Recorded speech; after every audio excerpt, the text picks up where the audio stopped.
tonight. We are here tonight in the building. Oh, we are ready to rip with apparently a hit list involved tonight. There's going to be a hit list involved tonight. I don't know if I should feel safe saying that after the Chili Bowl, but we have on the line. You know him as Broke Joe, but apparently, according to Tanner Holmes' family, he is Joke Joe. Joke Joe, you are here. We got a new image. The one eye open, the one eye closed. Joke Joe, your new character name. We were just talking about your character name before we went live here, so this could be entertaining. So people, you've talked to people personally who said I'm a joke. Tanner Holmes' mom is not a fan of yours, Joke Joe.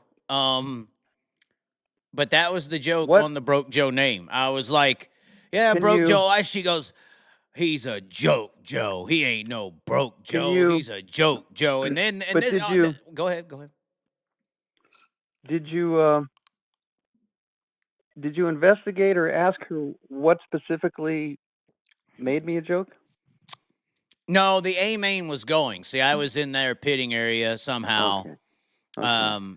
And her and her dad were talking about the show, and they were like, yeah, he's a joke, Joe. He's such a fucking hater. You know, the typical cartel excuse. I'm not saying he's in with the cartel. He is now, right? I guess, right? Carlton, but... Okay, wait a minute. Okay, I don't mind if they call me a hater as long as they don't call me a liar. Oh, fuck. That's your go-to right there, Joe. That should be a T-shirt. So they didn't dispute anything I said being true. I think they said they don't know what you're talking about or something. Or joke bro. That's right. Not joke Joe, joke bro. But they may have said that you just don't know what you're talking about. I think maybe. Yeah, it was a high intense emotional situation for me. I was watching Kyle Larson literally cheat to win the Chili Bowl, and then Caitlin ran and jumped in my face laughing after he did it. So it's hard to remember such a traumatic period of my life, Joe. There's a lot going on. There was. Well, I'm face to face yelling at Sammy Swindell saying this is bullshit, and he can't disagree. And then she does that. It was trauma. Okay. I'm scarred for life. I'm suing. Okay. You know, most of the time, if not every time I'm on your show, it seems like we're critical of the racing world. We're pointing out what's wrong. Critically thinking with the racing world. Well, people see us as haters, and I even when I hang up, you'll be saying I'm a bitter old man in the show. They see all this negative. Oh God, there we go. The groundwork is laid. Well, there's all this negativity, and I could see where people might even say to themselves, "Why is this guy even involved in racing when he comes on a show like the Chaz?" And I think I'm just trashing racing. People think of me the same. I mean, I get it.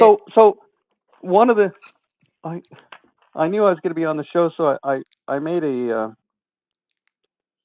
I wanted to talk about a few positive things before we delve into tremendous negativity. Before the avalanche of negativity overwhelms the audience. You do have a list of bad and good things, I guess is what you're saying. Well, I wanted to point out some things that I have not heard people say that I think they're positive. I don't know if I'm right. That is a so wide you want me to bring up a couple topics? Well, my first thing I want to mention is I don't understand why Tim Green, Jimmy Carr, and Billy Albini are not in the Hall of Fame. I don't understand why West Coast racers who were Hall of Fame caliber people are not in the Hall of Fame when every guy in Pennsylvania who sold popcorn in the pits makes it in. Who's the guy who sold popcorn in the pits? You got to add context. Well, I don't know the whole Hall of Fame, but it seems like if you won like a few main events in Pennsylvania, you're in the Hall of Fame. Isn't like Kramer Williamson in the Hall of Fame? I think so. I'm not 100% What? sure. How many outlaw wins did he have? I don't One? know. Did he That's a win good one? That's a good question. But you're talking Tim Green. Now Jimmy Carr. How many World of Outlaw championships did he crew chief? How is he not in the Hall of Fame? I'm baffled by this. And Billy Albini, who passed away a few years ago, a half dozen years ago, he was a San Jose. He started at San Jose as a crew chief. He worked with, many drivers through the 80s, and in 87 he started working with Brent Kading, and he was Brent Kading's crew chief for almost 30 years, and they won a dozen outlaw races and hundreds of races. And Billy Albini was the most well-known mechanic on the West Coast in sprint car racing for at least 25 years, and he's not in the Hall of Fame. I'm just, I don't know. Why is this? I'm just asking. I don't know. What could it be? Why is Jimmy Carr not in the Hall of Fame? I mean, I don't know. There's an East Coast bias to these Hall of Fame voting. You think so? Well, nobody on the West Coast ever gets voted. I mean, they voted in Johnny Anderson, I guess, a few years ago, but everybody in Pennsylvania that won a dozen races is in the Hall of Fame, I think. And what do you think? Why do you think it is? Is it distance? Purely well, I don't distance? know who the voters. I don't know who the voters are. I don't know who's voting. I don't know who the voting pool is to get into the Hall of Fame. So if I imagine it's. I don't know how many Hall of Fame voters even know who Billy Albini is, because I don't know. Are the voters selected from the Pennsylvania area? Is that potentially what's happening? Well, you'd have to research this.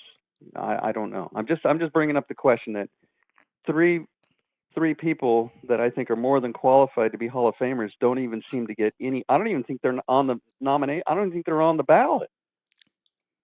And so, in this situation, would you consider, this to be a good thing of the race? Is this a part of the good list, or? No, I just wanted to celebrate the careers of these three individuals. Oh, okay, so it's a backhanded compliment, Joe. Let's just tell it what it is. No, I'm saying these are three great contributors to the sport that we're talking about, and their names are not mentioned as Hall of Famers. So I'm just mentioning their name, and I think it's a positive that at least I'm on a show mentioning these names that I think everybody in giving respect, they don't know, basically. That's right. To them. That's right.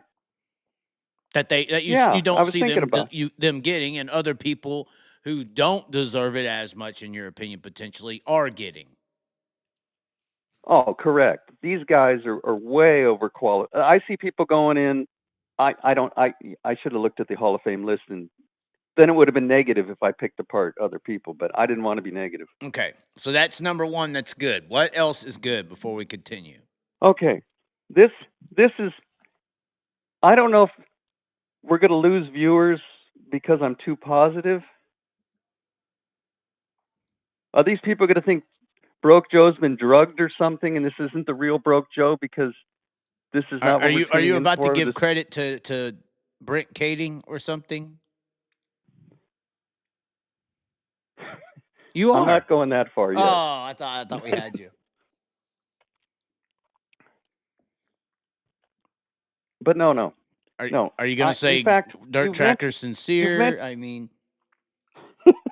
Okay, no. You've mentioned the name that I will not give this driver the credibility. I'm not even mentioning his name. I'll call him Mr. YouTube. Oh, no. We already know who that is. Mr. YouTube. You were now. I'm going to get on you a little bit here because you were telling me on the last show that Mr. YouTube is a big star. He is. He is in comparison. Now, you did not do one feature on him. He went to the biggest indoor midget race. He starred in the F main. Correct. And you did not he's such a big star. How did you not cover this? Because he's self-made. He don't need help. But you didn't cover. I mean, the star is shining so bright, you were blinded. Shut But the here's what I'm fuck going to do. up. Okay, yeah, continue. Here's what I'm going to do. You're going to pay attention to every lap he does in NARC this year. I understand that part, but Okay. Here's something that I don't think has been said that I think should be said. oh no. I'm going to bring in two names here, and we're going to talk about this for a little bit. And this is in a positive light still, or are we twisting? I think it's a positive light, but when I'm with you, these things can go sideways, and it might turn into the biggest When you're with negative me, you're ever. blaming the white man again. Thanks. It's your show. You guide the conversation. Yeah, they But I'm take gonna bring away up the a couple civil names. rights, and now you're doing this. Okay. I'm going to bring up a couple names here, and I don't think these two guys are talked about enough. Okay. You ready? Gio Scelzi and Buddy Kofoid. Okay. I think these two guys are two of the greatest talents to come down the pike in decades. I think they have been so successful so early that I think people have taken for granted what these guys have done. Gio Scelzi won an outlaw race at the Grove when he was 16. Let that thing sink in for a minute. I don't know if that's. I mean, at 16 he won an outlaw race at the Grove. Buddy, they dangled this NASCAR carrot in front of him, so they made him run midgets. And he did nothing but just clean house on these midgets. He'd never even run a midget. Right. So after 1 year of midget racing, he was the best guy in the country, winning back-to-back championships, winning back-to-back speed weeks. He's like the best guy in the midgets. Right. And we'll get into what happened to him at the Chili Bowl. But I really thought that Jeff Gordon being interviewed at the Chili Bowl and mentioning that he's there looking for talent. Oh, I'm just not here as a visitor. I'm looking such a lie. looking for talent. Oh, it's such a lie. Jeff Gordon has never looked for talent. Jeff Gordon did not sign Kyle Larson when he needed it. No, he didn't didn't. sign Christopher No, Bell. he didn't help him. Jeff Gordon has not done much for the dirt community, as I can figure out. No, and I don't know if one Jeff of the Gordon's main reasons Tony Stewart was so big is because Jeff Gordon turned his back on the dirt community, and Tony Stewart acknowledged it. That's right. So for Jeff Gordon to come back to the Chili Bowl like some conquering dirt hero, it's a and joke. sit there and say it's a he's fucking looking sham. And for Jeff Gordon to take his $200 million net worth into that building and stand there and say he's looking for talent. Such a I'm a fucking talent scout. Yeah, I'm calling him a liar. And we'll get back to. I don't want to waste time with Jeff Gordon. Oh, you can rub your I have no face all respect in for Jeff Gordon. You know, we could talk about his real daddy if you want to. I mean, no, I don't want to waste. We I can don't go wanna real talk low negative. on Jeff Gordon if we need to. No, I don't want to talk about. I don't want to waste my time with him. I'm on your Chaz show, and we're going to talk about Gio Scelzi. Oh, okay. That's now. Time now, is Gio, attention. This Gio, he was in the NASCAR pipeline, right? Mm-hmm. They wanted him to run midgets. Gio didn't care about midgets. He ran a midget. Gio won a USAC feature at the Hangtown Prelim one year. And they put him in a stock car. And Gio won, I don't know if it was called ARCA yet or K&N West, but he won a race up in, I think, the state of Washington. This Gio had all the talent in the world to get to NASCAR. He had more talent than most of those NASCAR guys. But he saw how it went, and he goes, I don't want to be involved with this. I'm going to be a dirt guy. Now, Buddy had all the talent in the world to get there too, but he ran a couple pavement races, and who knows what the equipment was, and he's not good enough, and they threw him to the side. Oh, you mean when he got fucking, his car obliterated on the last lap at the mile? What was that? I mean, well, he was running down Jesse Love, and some guy parked at the flag stand. You mean that race? Yeah, but Jesse Love's still in it. Let's go look up his results. Yeah, because, well, this is what I like. For Jeff Gordon to talk about, I'm looking for talent, and this Gio Scelzi and Buddy could be NASCAR champions. And these guys, for dirt fans are going to be lucky enough to see, this could be the next Steve and Sammy. These guys are only like 22 years old. You These think guys so? are going to win hundreds. They're going to win hundreds and hundreds of outlaw races. They have, Buddy has 10 outlaw wins and Gio has 9, and these guys haven't even got started. They haven't even got started. It's a fair point. These guys have all the talent, all the driving ability, all the charisma that Mr. YouTube. I was about to say that should make a star. Listen, you can define star the way you want. These two guys are the stars. These two guys have more talent. They've accomplished more at 22 than Mr. YouTube's going to accomplish in the next 20 years. So if you want to cheer him on, you go right ahead. These two boys, it's an honor to watch them race. For the dirt fans, they should celebrate these two guys. They should support these two guys. These guys are, at their young age, they're going to be contenders for the Outlaw title next year. Yeah. And these are Hall of Fame talents. And I believe Corey Day would be in that same category, but he had the pretty face. Kyle Larson did not help Gio or Buddy, and he's helping out. Jeff Gordon said it. Well, you know, Corey Day got the okay from Kyle Larson, so the click. We'll see, but I just want fans to realize at this early stage in your career that you're seeing greatness from these two guys. These two guys are head and shoulders above all these other young guys. Mm-hmm. Except maybe Corey Day, but these other guys joining the Outlaw Tour.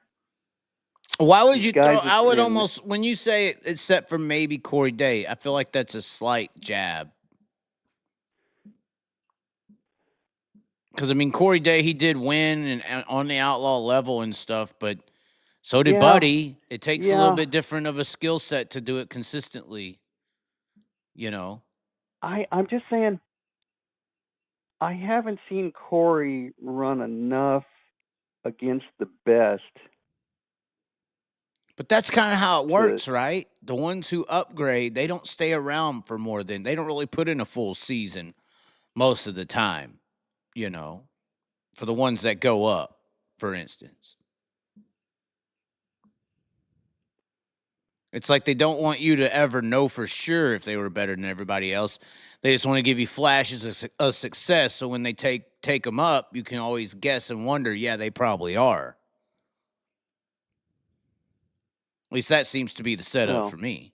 That's what it looks like to me. You know, I just didn't want to come on here and be negative, broke Joe. We'll get to the negative part. Joke Joe. You didn't want to come in here on joke bro Joe or whatever, yeah.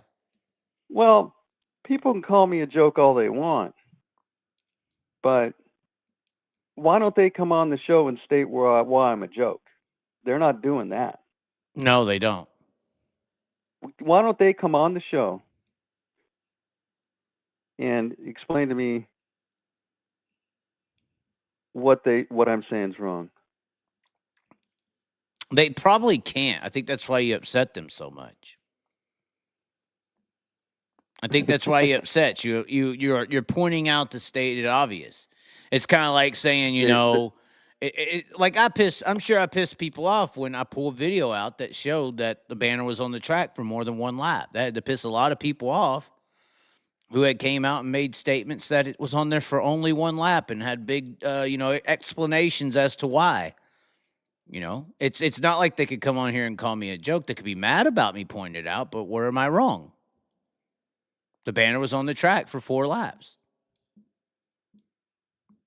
Like here with you. I think they're just mad that you are pointing out the obvious that doesn't make them look good, period. Same thing. The truth hurts. I'm not supposed to say it. They don't, the people pay a lot of money for the truth to stay hidden, Joe. A lot of money. You know, look at Wall Street, look at politics, look at the military-industrial complex. Look at how long the RFK, JFK, MLK files have been underwater. People pay and spend a lot of money to keep these things private, you know. Yeah. People get Yeah, I killed for guess in that way. privacy. You almost had a damn fire extinguisher guy come in and whoop your ass one time, remember? I've had people call me on the phone. I don't know if I've told you all the people who've called me. Oh, is We'll get it to what's that. the highest up? What come on, tell us. What's the highest up? Just car owners. Just car owners? Okay. I thought he was gonna be like Davy Jones or something with some bug cating helicopter incident. Do you know how much Keith Coon's rental was for the Chili Bowl? They usually are 15 without a price break. I was told 17.5. Maybe to just get you straight in there, but I know Toyota traditionally Toyota would break you at half, and it was around 75, which would make it 15. So like, okay, but before we get to the Chili Bowl, I have another thing written here. I gotta get on you about. Oh no! So you already got onto me for something? I didn't notice. No. I'm going to right now. I mean, I'm used to mental abuse, so you can continue. I mean, you could. This is going to be your mental abuse right now. This is it. You felt that this Jai Corbett. Oh God! Have you been watching the Australian? Have you been looking at the results from Australia? It ain't looking good. But yeah, come on. This Cole Macedo and McFadden are wiping up with these guys. They are.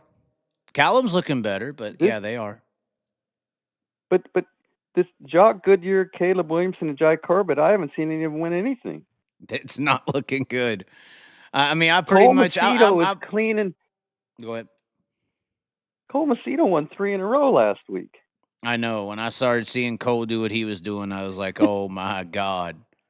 That's about where they are. But it's like, then how did Brad and Rico struggle so bad previously? They should have done that. You know, have you heard anything on lately on Rico's injury? I heard that Carson Macedo finally came out and admitted that he got injured water skiing. Apparently there was a talk show at Warrnambool where they're having the Classic this week, and he admitted it happened during water skiing.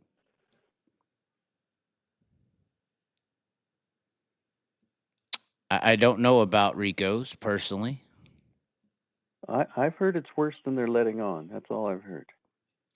I heard that it was an external injury more so than an internal. I don't know. It's all of a sudden quiet. You don't mean like worse as far as illness, do you? Well, the damage of the injury, I think is pretty. I think I'm hearing it's pretty bad. I don't know. I mean, Rico, who's is on social media as much as anybody, has disappeared, hasn't he? Yeah.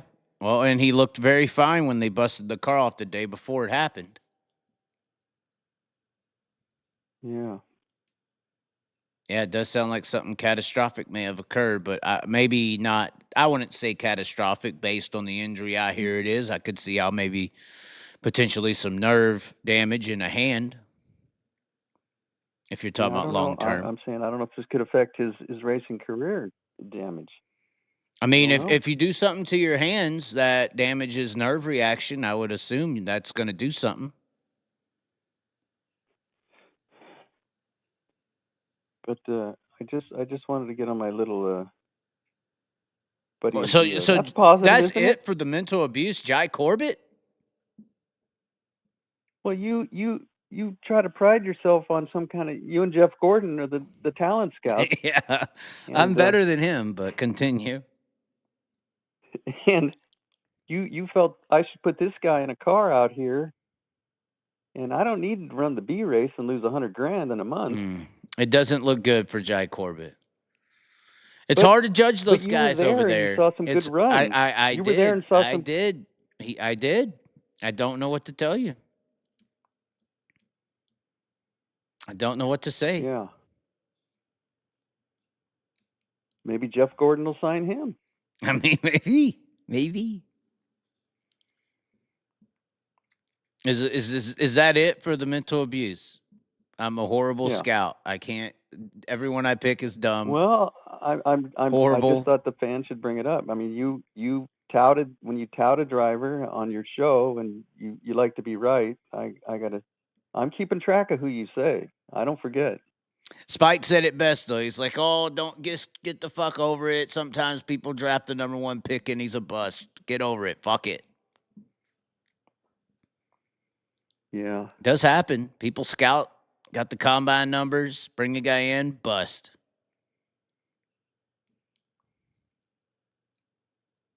It's hard to explain.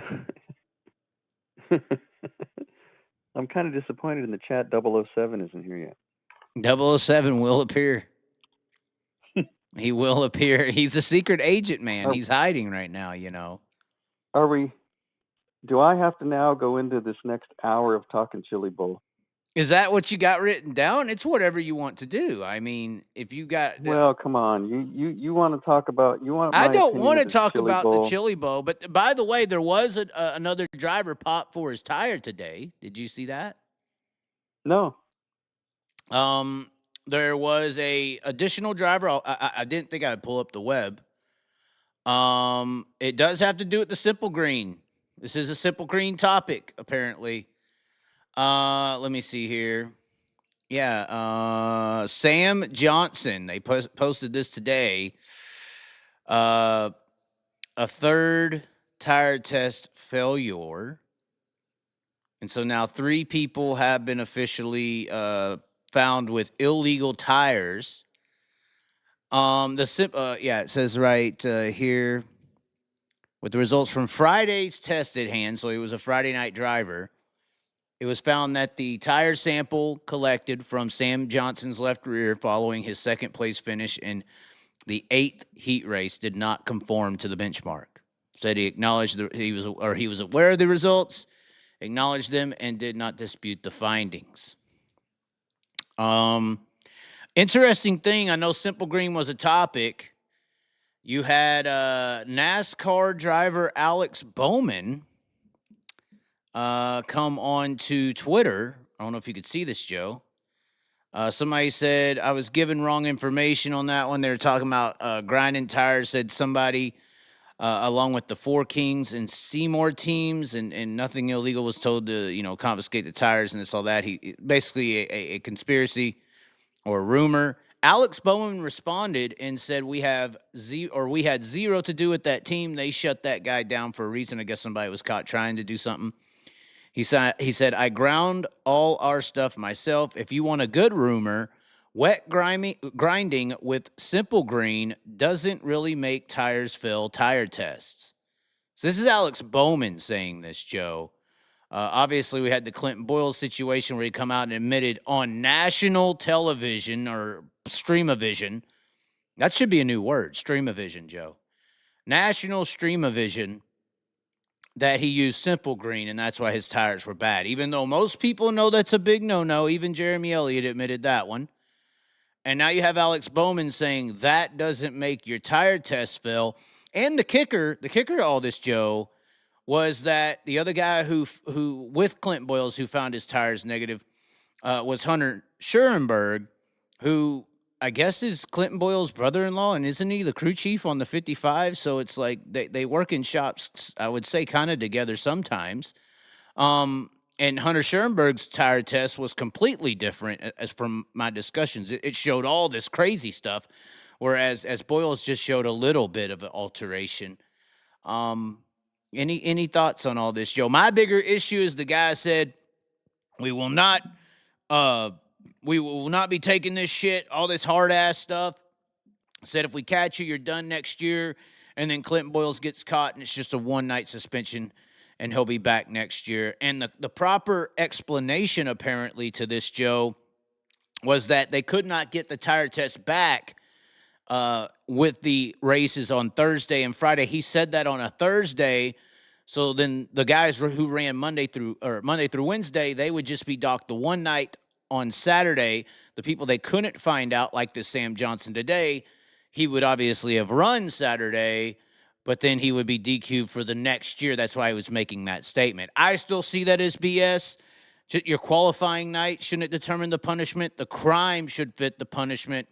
And if you doped your tires, and if there's people being punished, next year's event for doping the tires, all drivers who dope their tires should be punished next year's event. Because not only are you taking a guy's whole week away next year, you're giving a guy, okay, you give the one guy Saturday who raced, that's punished next year, but his night's still disqualified. Obviously, his whole result is out the window. So you're only giving one guy an extra night, I guess, and it's all qualified. It just doesn't make sense to me, Joe. It just doesn't make sense. Did you have any comments on the tire situation? I don't know. Dude, did they check everybody who ran?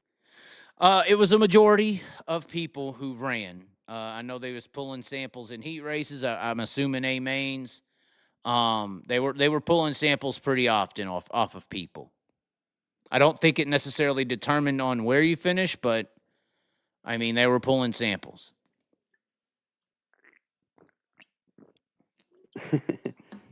You know, I'm not a fan of midgets. Oh my God, it's the whole culture, but I don't really pay attention to midgets or this chili bowl. I mean, I watch it a little bit, but I think tire doping in sprint cars is happening. They're just getting away with it, but I could bet it is.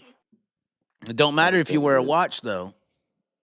So, well, we're going to get into this. First off, now, would you consider this the Super Bowl of midget racing? I think most people would, yes. Okay, it's the Super Bowl. And they allow anybody can buy a car and be in the pill draw and be in a heat race, right? Anybody. I believe so. They've never turned anybody away. Even, I mean, we talk about safety in modern era. I mean, look at the Robert Bell car, not hating, but. Okay. No, we're not hating. We're just explaining what this is. So, if this is some kind of professional racing Super Bowl, I'm pretty sure when I turn on the football on Sunday, I'm not going to see any high school or junior college players on the field. What do you think? That is supposed to be the case, yes. I'm going to see the best of the best. So you're saying this race is for the best of the best? That is the idea. But anybody can join in. There's no qualifying. I mean, this is the case. If I go by golf clubs, you're not going to see me on TV next week golfing with Scotty Scheffler. If I go buy a cup car, you ain't going to see me at Daytona in 2 weeks either, you know. That's right. But this chili bowl, with the format the way it is, anybody can do it. So what I'm getting at is, you know, you want to tout this as, you know, you like the dirt track racers and you think they're the best racers in the world. Mm-hmm. So if someone's watching this for the first time and they're watching him interview Robert Bell in the pits, who's on his electric scooter, I mean, if I'm turning on an NFL game and the guys can't even walk, what? Because I'm thinking of this. Now, there's the dirt track fans like us or people who like the sport. They're going to watch it, and then there's the people who don't like it. They're never going to watch it. But then you have a lot of people who, you know, will give it a chance. They're going to, like Flo. I don't know if somebody would buy a subscription. Maybe some people would buy a subscription to see if they like it. But a lot of the Flow people, there's snowmobile racing, there's drag racing, there's all different college forms basketball, of racing on Flow. hockey. We had a guy on here the other day. He only started watching racing because he got the Flow for the AHL, some minor league hockey league. Minor league hockey. That's right. So those are the people I think would flip over and say, hey, you know, this. I've heard about this chili bowl, and there's some NASCAR guys in it, and it's supposed to be the best racers. Right, and they flip over and see a cripple. You know, it's the highest level of dirt track racing. Or they just like it on Facebook. The Flow page, they see a video or a highlight clip, and then the next thing they know, live from the world famous Chili Bowl, here comes, I know what you're saying, but Well, what I'm getting at is I was on the phone Friday, and I had the Chili Bowl on, and they were running the D races on Friday. So it was about 5 o'clock my time Friday, which would seem like a normal time someone might turn it on, and you turn on a D race, right? Okay, D race 1, lap 1, flip. that's Now a D main though. the D, not the B, the D. No, D. yeah, D. I said that's a D main. So though. you're watching this, but I That's think the people would worst be of the watching this. worst. You know that, right? But I'm saying people who are tuning into this for the first time and are not a trained racing fan, they're just turning it on and they're going, "Hey, this is supposed to be the Super Bowl. I'm turning on the Super Bowl," and they don't really even know what a D race is or a C race. They're just turning it on to visually watch it. We have So two the first thing commentators you see, seeing your point. One, Robert says it's not about the competition; it is sports entertainment, just like professional wrestling. And then but you I'm have just a saying. response to that. He says, "That's right, Robert, but I hate that. I like real competition, not WWE style." Well, okay, Is half me and your problem with the sport is we're not recognizing that it is professional wrestling, and we're arguing over a scripted joke of a flop deal or some rednecks gone wild, like Jerry Springer mixed with NASCAR. That's basically what we're getting. I was thinking about this. I think most Americans want to see anything at the highest level. Yeah, I say this all the time. That's the reason biggest, dirt racing is misperceived. Respect. Number one, we want to yeah, see the best. but it's not presented that. I mean, someone. Well, let me Yeah, just point this out. correct. It's I think presented the like biggest sporting professional event, wrestling. the biggest sporting event of last century, I believe, was when Muhammad Ali was stripped of his title for not going into the service, and was not in boxing for 3 years. And while he was exiled, Joe Frazier became the heavyweight champion. So when Ali came back to boxing, you legitimately had two undefeated heavyweight champions for the first time ever, really title holders, going head to head. And that was the biggest sporting event of the century. And I think the highest rated Super Bowl you could get, and this would be great if it would happen one day. Imagine if you had two undefeated teams meeting in a Super Bowl. I mean, it could happen mathematically. It could happen. So people, I think, would tune in for greatness. And your main soapbox is trying to tell people how great the dirt racers are. That's kind of the Chaz's main thing. This is a great form of racing. This is great entertainment. And the These are the best competitors drivers in the are world. just as it's the highest form of competition in the world. Yeah, as far as That's racing. right. That's right. So when some guy randomly might see your show or a commercial, or his friend tells him One to of watch my it, reels or my and he turns on, TikToks where I'm saying this, some that's advertisement. right, and he turns on Friday, he turns on it, there's a D race.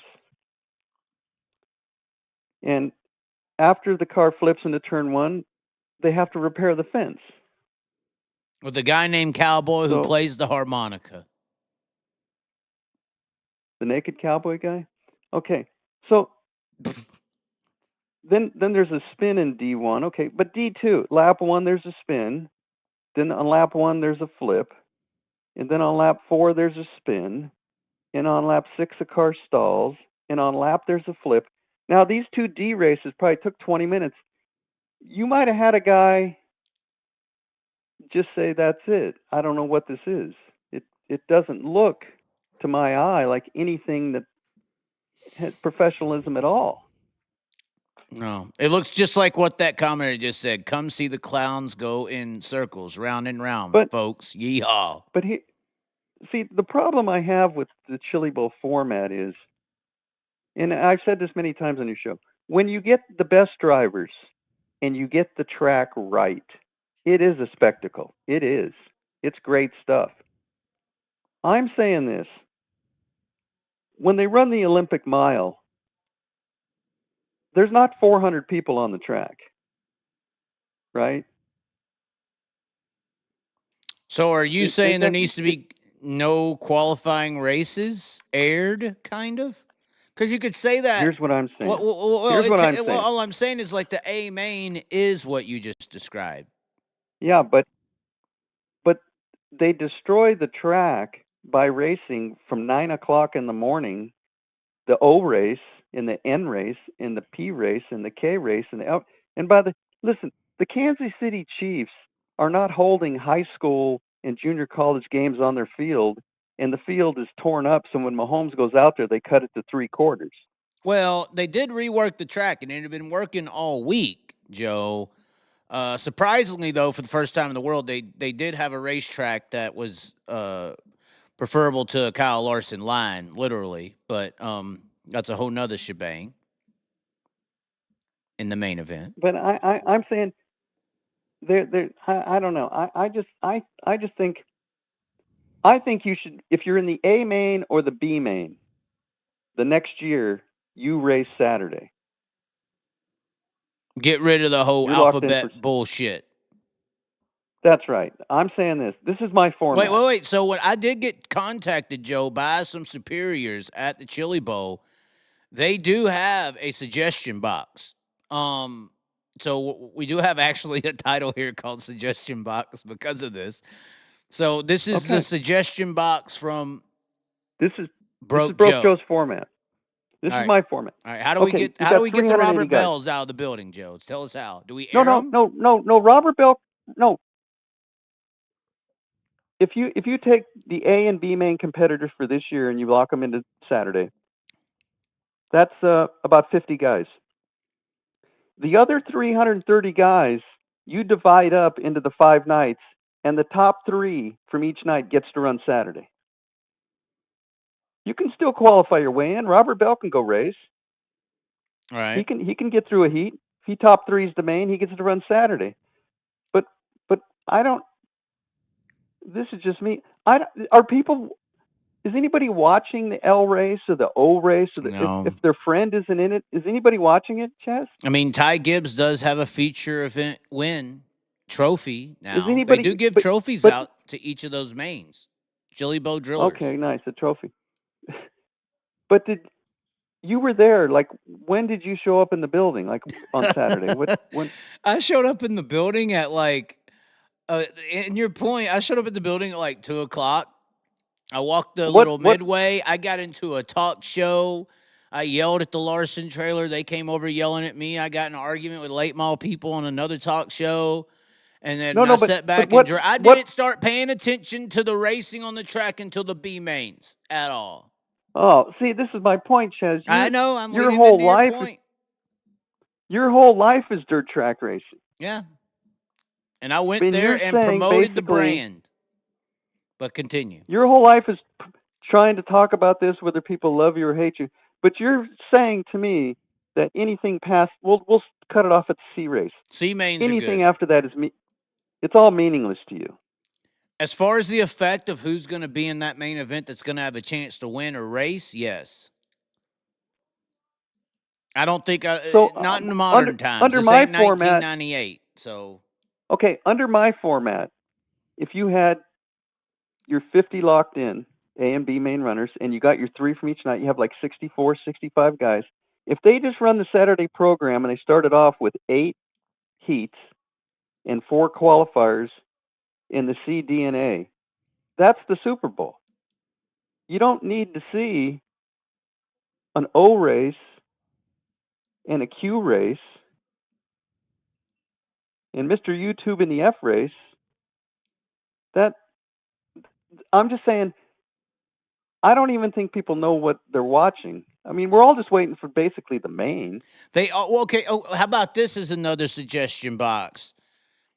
Your idea is fine, but how about we do this? How about we lock in the top 15 from each night and now lock in 90 cars, or wait, maybe not 15. Top 10, or wait, what would 15 times 5 be? No, but I still don't think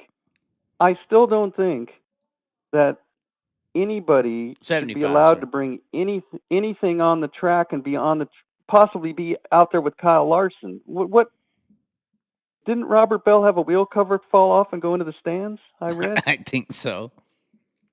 So I'm saying, like I said with the golf or the tennis, to race with the elite 50, you should earn that. You just don't pick a pill and I get to race those So guys. you think, those how do we guys have heat races then? Because that's where you do get what you're talking about. Because No, you cut the 330 guys and you run the same thing, but the top 50 don't. The top 50 already get to race Saturday. They don't have to. how do you sit determine there. who your top 50 are? Literally selection? Your previous A and B main runners for this year or next year's top 50. So if David Gravel shows up next year, screw you. That's right. He has to go through a qualifier. That's fair. Okay. If Gravel's good enough, he'll top 3. So you're saying this could be a going future scenario. Like, not only is the Chili Bowl running the Chili Bowl, but it's also a qualifier for the next year's lock-ins for the Saturday. Yeah, just think how that C race would look.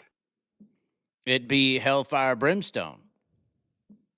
But see, the only trouble is the way it's formatted now. You can sprinkle the stars through each. You get Kyle one night, Bell one night, Buddy one night, and that brings in more viewers. That's why they do it. 100% why they do it.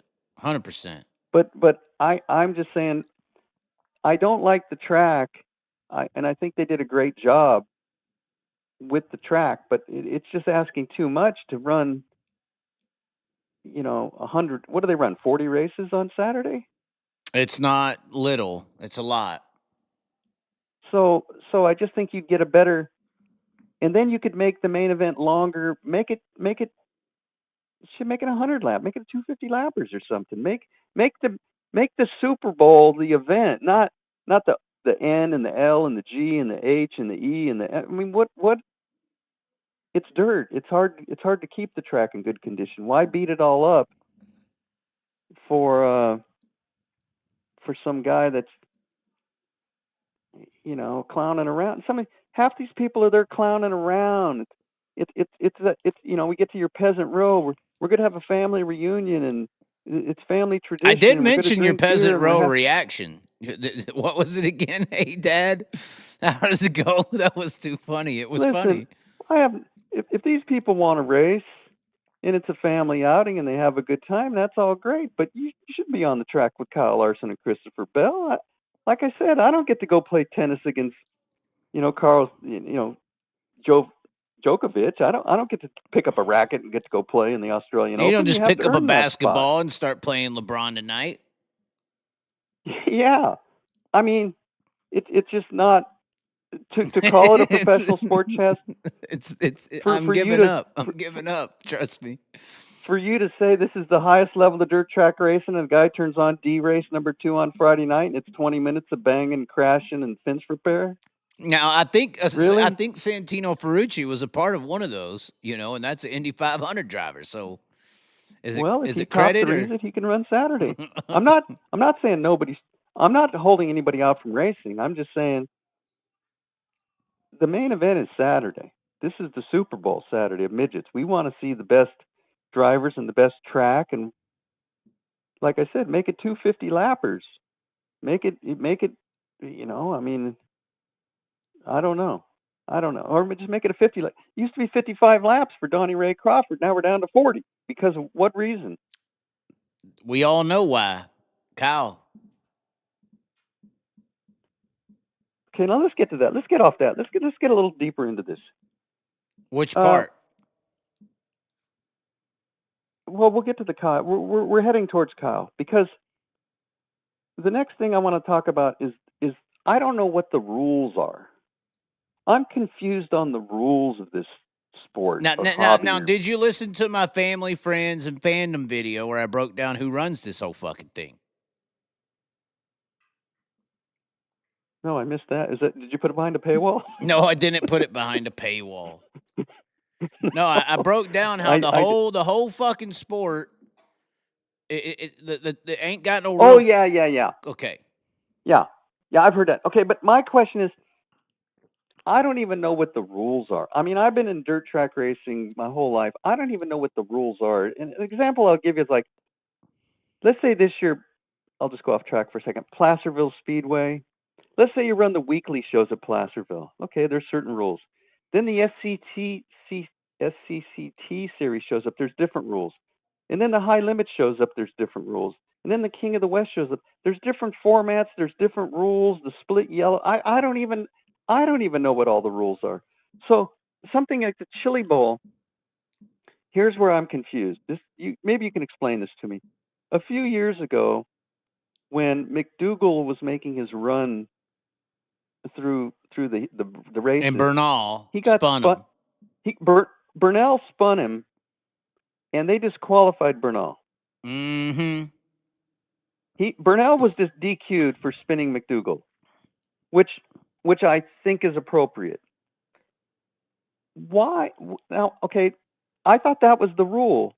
When Ruschenberg wiped Buddy out,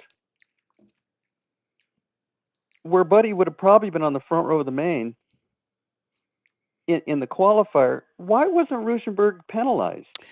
I'm confused. In my opinion, through the things I have experienced and seen and witnessed year after year after year, the answer to your question is, where's McDougal from?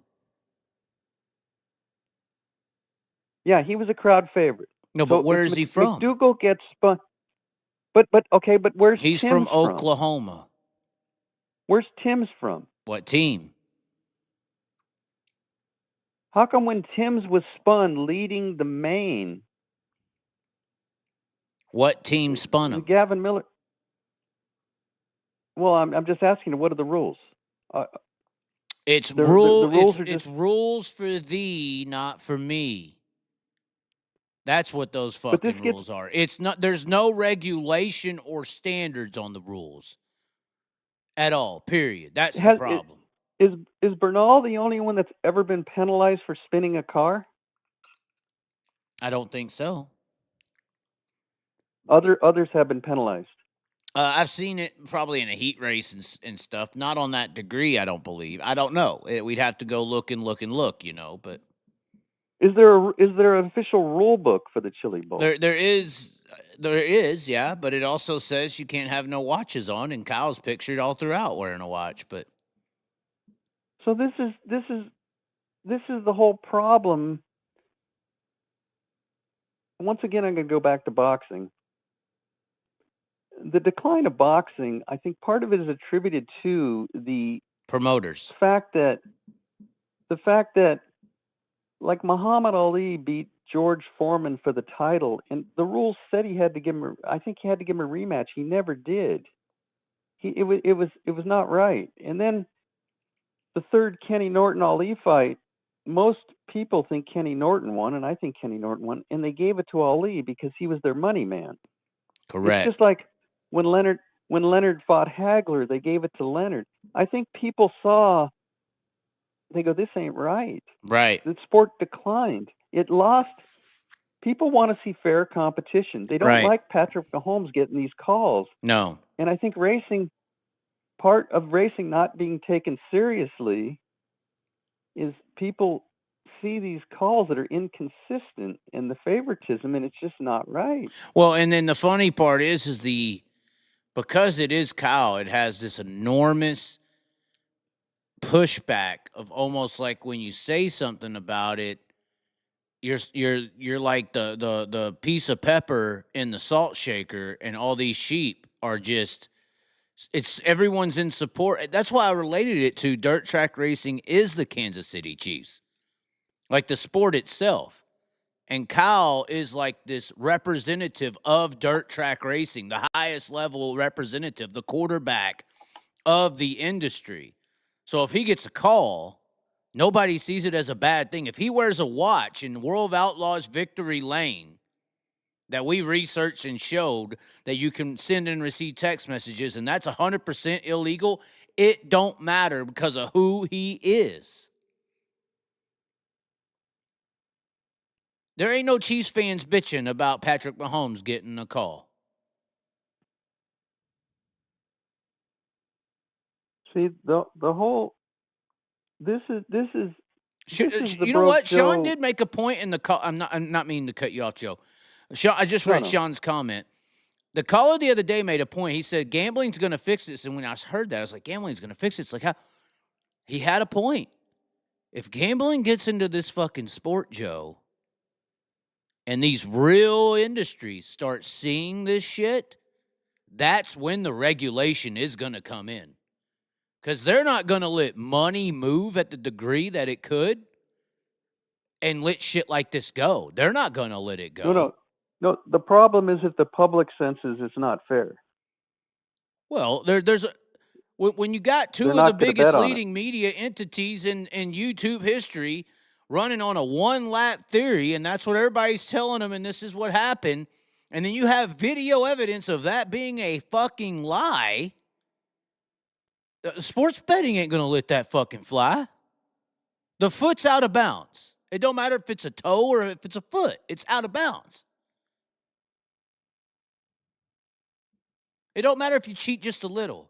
It don't matter if it's just a watch. If there was betting, for instance, if there was betting, like premium betting on that gold or on that World of Outlaw race at Chico, where we spotted this watch and it's in the fucking books. If that is national news, people are suing the World of Outlaws and the companies or the betting industries that aren't giving them their bets back because it's in the rule book. That's illegal. It's just a watch. Oh, it's just a little T. Don't need it. That don't fucking matter. The toe's out of bounds. Give me my money. He should be disqualified. So they have a point on this sports betting thing, potentially straightening this sport up. The trouble is, like I just said at Placerville, there's no one governing body like in the professional sports that determine the rules. Every track and every series has different rules. So who even knows the rules? I'm saying some of the guys making the calls don't even read the rule book. They don't even know what some of the rules. Out here, there's still confusion with the King of the West over a split yellow. A yellow will come out. How many cars past the flag stand? Did the lap count? That every year that comes up. Right. Well, and this is the funny part. You got the comment right here. It says, Larson won 4 World of Outlaw races in a row in August. I'm sure Chaz and Joe think World Racing Group fixed for Kyle. This is insanity. These comments are insanity. This is what we say. You know, I said it every time. Kyle's the greatest driver I've ever seen. Well, you know, that's. And I say he's one of the best. No one's questioning drivers or Kyle Larson's driving ability. When a yellow comes out for him, he didn't make that call. No, Kyle's the greatest we ever seen, and then we'll say Kyle wore a watch, and they'll say we're a hater. Right. I don't understand. And then he won't sign your tickets. It's ridiculous. Well, he was dealing with Joey. He gets the benefit. Well, I'm just saying this is ridiculous for it to be a mixture of Kyle Larson hatred. We just want people, even when Patrick Mahomes gets a call he shouldn't get, you don't even have to have bias on Patrick Mahomes himself to be upset at the call. Yeah, this is the intelligence of your viewers. Kyle won 4 Outlaw races in a row in August. Yeah, that's what I'm saying. What does that have to do with what happened? It has nothing to do with it. They get caught in a situation and they flip. These are narcissists. I mean, well, let's get back to the Kyle thing specifically, okay? The banner. I think I see it. Yeah, I think I see it different than you. That's fine. You know, watching the race live from the Flow cameras. First off, you know, Flow was down until the A race. Did you know that? Flow was crashed. Yeah, they aired it on YouTube for free. And you know how many viewers they were getting when it was on live? In like the I heard it was around 65 to 75,000 on YouTube. That's right. It peaked at 75,000. Do you think that's all the viewers they have on it? It's pretty low. That's about the right numbers for dirt track racing popularity right now. That's about right. The Chili Bowl. I That's thought, about well, dirt maybe track racing. Period.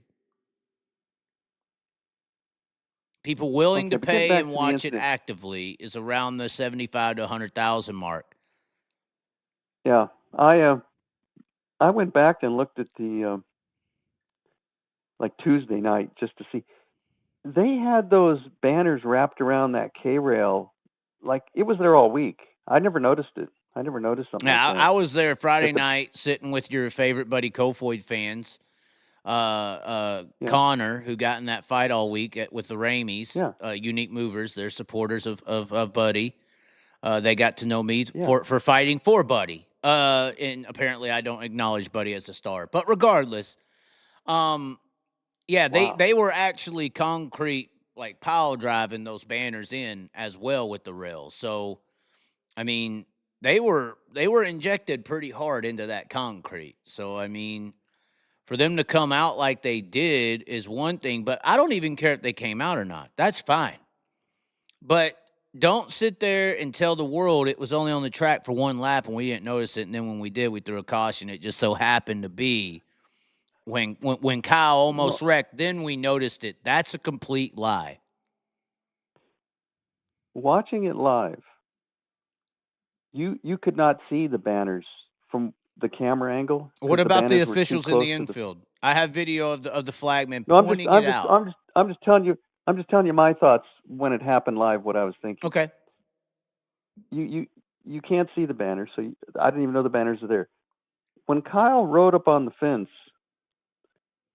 and he got almost his rear wheels. I think I don't know what a still picture looks like. It seemed like his rear wheels when the car turned almost at a 90-degree We can get the angle. video up. I have the video waiting for you here, Joe. You Well, know I do. it doesn't matter. That's a mute point. When he came across the track from the outside wall to the infield. The yellow came on. The yellow came on very fast. Right as Very he fast. started fucking up. Yep. No. When he rode the ball and went down towards the infield, bang, the light came on. And I thought, He's straight right here. oh. Okay, go ahead. Go ahead. Just this is what you saw live, okay? This is what you saw Well, live. this is what I was thinking live. Right. I thought, man, they were kind of quick on that. I mean, I go, they threw it for Kyle. He's got to go to the back, I thought. And then Even the flow commentators said that, Joe. Even the flow I thought, commentators. And I thought, apparently okay, he's the got to go to. the fans who were there said the announcers said that over the speakers as well, because the announcers are different than flow. So the flow announcers thought it was for Larson. The announcers in the building called it out as for Larson, and then that was changed. Okay, so I go, man, Kyle's gonna have to go to the back. And then when he went around one lap, they showed the infield shot, and you saw the banner on the ground, and I thought, now The is Kyle gonna excuse. get off the hook here? What is this? What are they gonna do now? Now I go, what are they gonna do? What is the yellow for? Did they ever say what the yellow was for? Did they say it was for the banner? Did the Chili Bowl people actually officially ever say what the yellow was for? I don't officially. I haven't seen that posted anywhere. So we're left not really knowing. I would what the assume yellow was everyone for. is calling it for the banner. I mean, but once again, that is an assumption. But I mean, we're talking less than a second here, Joe, from the moment he touches that wall with his car to the moment that caution's thrown. Hold on, we can actually time it here. Actually, No, from the it's moment he very hits short. the moment he hits the wall to the moment they call it is literally 1.5 seconds. But here's my question, Chaz, and I'll bring this kind of to the NFL. You know, I watch a lot of football. I've seen the referees throw a flag, and then after the play, the referees and the umpires get together and they say, "No, it's an inadvertent flag. There's no foul." That happens quite often during the year. And I thought Kyle shouldn't really go to the back. it was like I'm saying, is there something called an inadvertent yellow? I think I've seen this in racing. Can they? Possibly. Now, I know that would have been even a bigger conspiracy that Kyle brought out a yellow, but his driving in what he did saving the car should not have warranted a yellow. No. He didn't. He shouldn't have go to the back. But that is But if also it says why. Go ahead. But once again, we get to this rule book. Is there a gray area? Does it say if you cause the yellow, you go to the back? Or we did see commenters like say that there was a guy who was running in the shootout who got up over the berm a little hard, kind of spun it really hard. They threw the caution. He kept going. They put him to the back.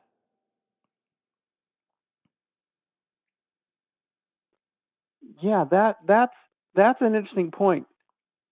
I didn't agree with Fiedler saying that, well, if you threw a yellow every time a guy got sideways, it'd be yellow every race. Kyle's was pretty extreme. Right. The eyes were on him. He was the leader. He's up on the fence going across the track. Right. Almost for safety reasons. I could see somebody quick on the button. But I don't feel Kyle should have been sent to the back. For what he saved the car. He's the leader. He should not. He didn't make the mistake. He made a driving error. He corrected it. But well, and in the defense of safety as well, Joe. I mean, we're full speed here. I got the replay up. He cooks it across the track. Yeah. I mean, look at this moment right here. If he cooks it and that car stalls, you got cars flying wide open on the inside lane right at him. So, you probably want to put that yellow light on real quick so nobody pile drives into the side of Kyle Larson right here. Yeah, what I'm saying is I could see the guy hitting the button quick, and I could see if I was Kyle going, why should I go to the back? I got out of shape. I mean, it doesn't say in the rule book if you get out of shape, you're going to the back. Usually says you have to come to a stop. This is true, Joe. So I really don't know what to make of the whole thing because I don't know what it says in the rule book, and I don't know the rules. What does the rule book say? Not what does somebody think. What's in the rule book? What's the Chili Bowl rule book say happens? What does it say? Let's see it. I don't know. Hold on, we'll pull it up. I'm saying if the guy whose responsibility it is to turn on the yellow light is the judge, jury, and hangman, and he made the decision that Kyle was in danger or possibly going to cause a wreck, and he hits the yellow, Kyle should go to the back. But I don't think Kyle should have went to the back. I was just looking up rules. All you can find is vehicle rules, it looks like. Are they under the ASCS rules, the Chili Bowl? Potentially. Or does the Chili Bowl and that have would its be own race set of rules? Procedure rules, correct? Isn't it really a shame that the yellow came on? Yeah. I mean, really, just if it was Dason Pursley, racing, do they throw the caution? That's my issue. If it's Justin Sanders, is he sent to the back? Yeah, exactly. If Kyle's running second. It's a shame the yellow came on because there was going to be a fight to come out of turn 2 with the lead. Your boy Landon. And who, when the yellow came on, who determined whether Kyle should go to the back or not? Like who makes that determination? There had to be a discussion about it. The house, Joe. That's my problem here. The same house. Who is the house? Is the same house that didn't punish Ricky Stenhouse Jr. The same house who tried to give Brexton Bush a provisional for no reason. The same house that let Buddy Kofoid get drove through, but wouldn't let Jason McDougal get drove through. The same house who's got Jeff Gordon as the Grand Marshal for no damn good fucking reason. That house. And you wonder why we speculate. How does Ricky Stenhouse not get banned for what he did? Do I need to repeat what I just said? So there's really no rules. Rules for thee, not for me. It's that simple. And see, Who these are guys, you? so, yeah, This building, and I for guess the there's really record, no I'll point. go on the record saying this building, in my opinion, is the most crooked, rule established, calling, regulated building in all of motorsports. It's the most favoritism based building there is. Period. And that's why that's why it is officially the only event I've been thrown out of while it's actively happening. I got thrown out of Jackson, but that was after the race, so the race was already over. But Yeah. this is a Well, crooked building, Joe. This is NARC 2.0, like 10 times. but this is what you dedicated your life to I'm trying to promoting. find an exit. Dirt Help track me. I'm investing into Bitcoin. micro strategy. Yeah, I don't. And once again, we can talk about it. But Once again, hold on. I just want to get this guy. This is 2 laps earlier. Just so everybody could see it, so everybody's under the understanding.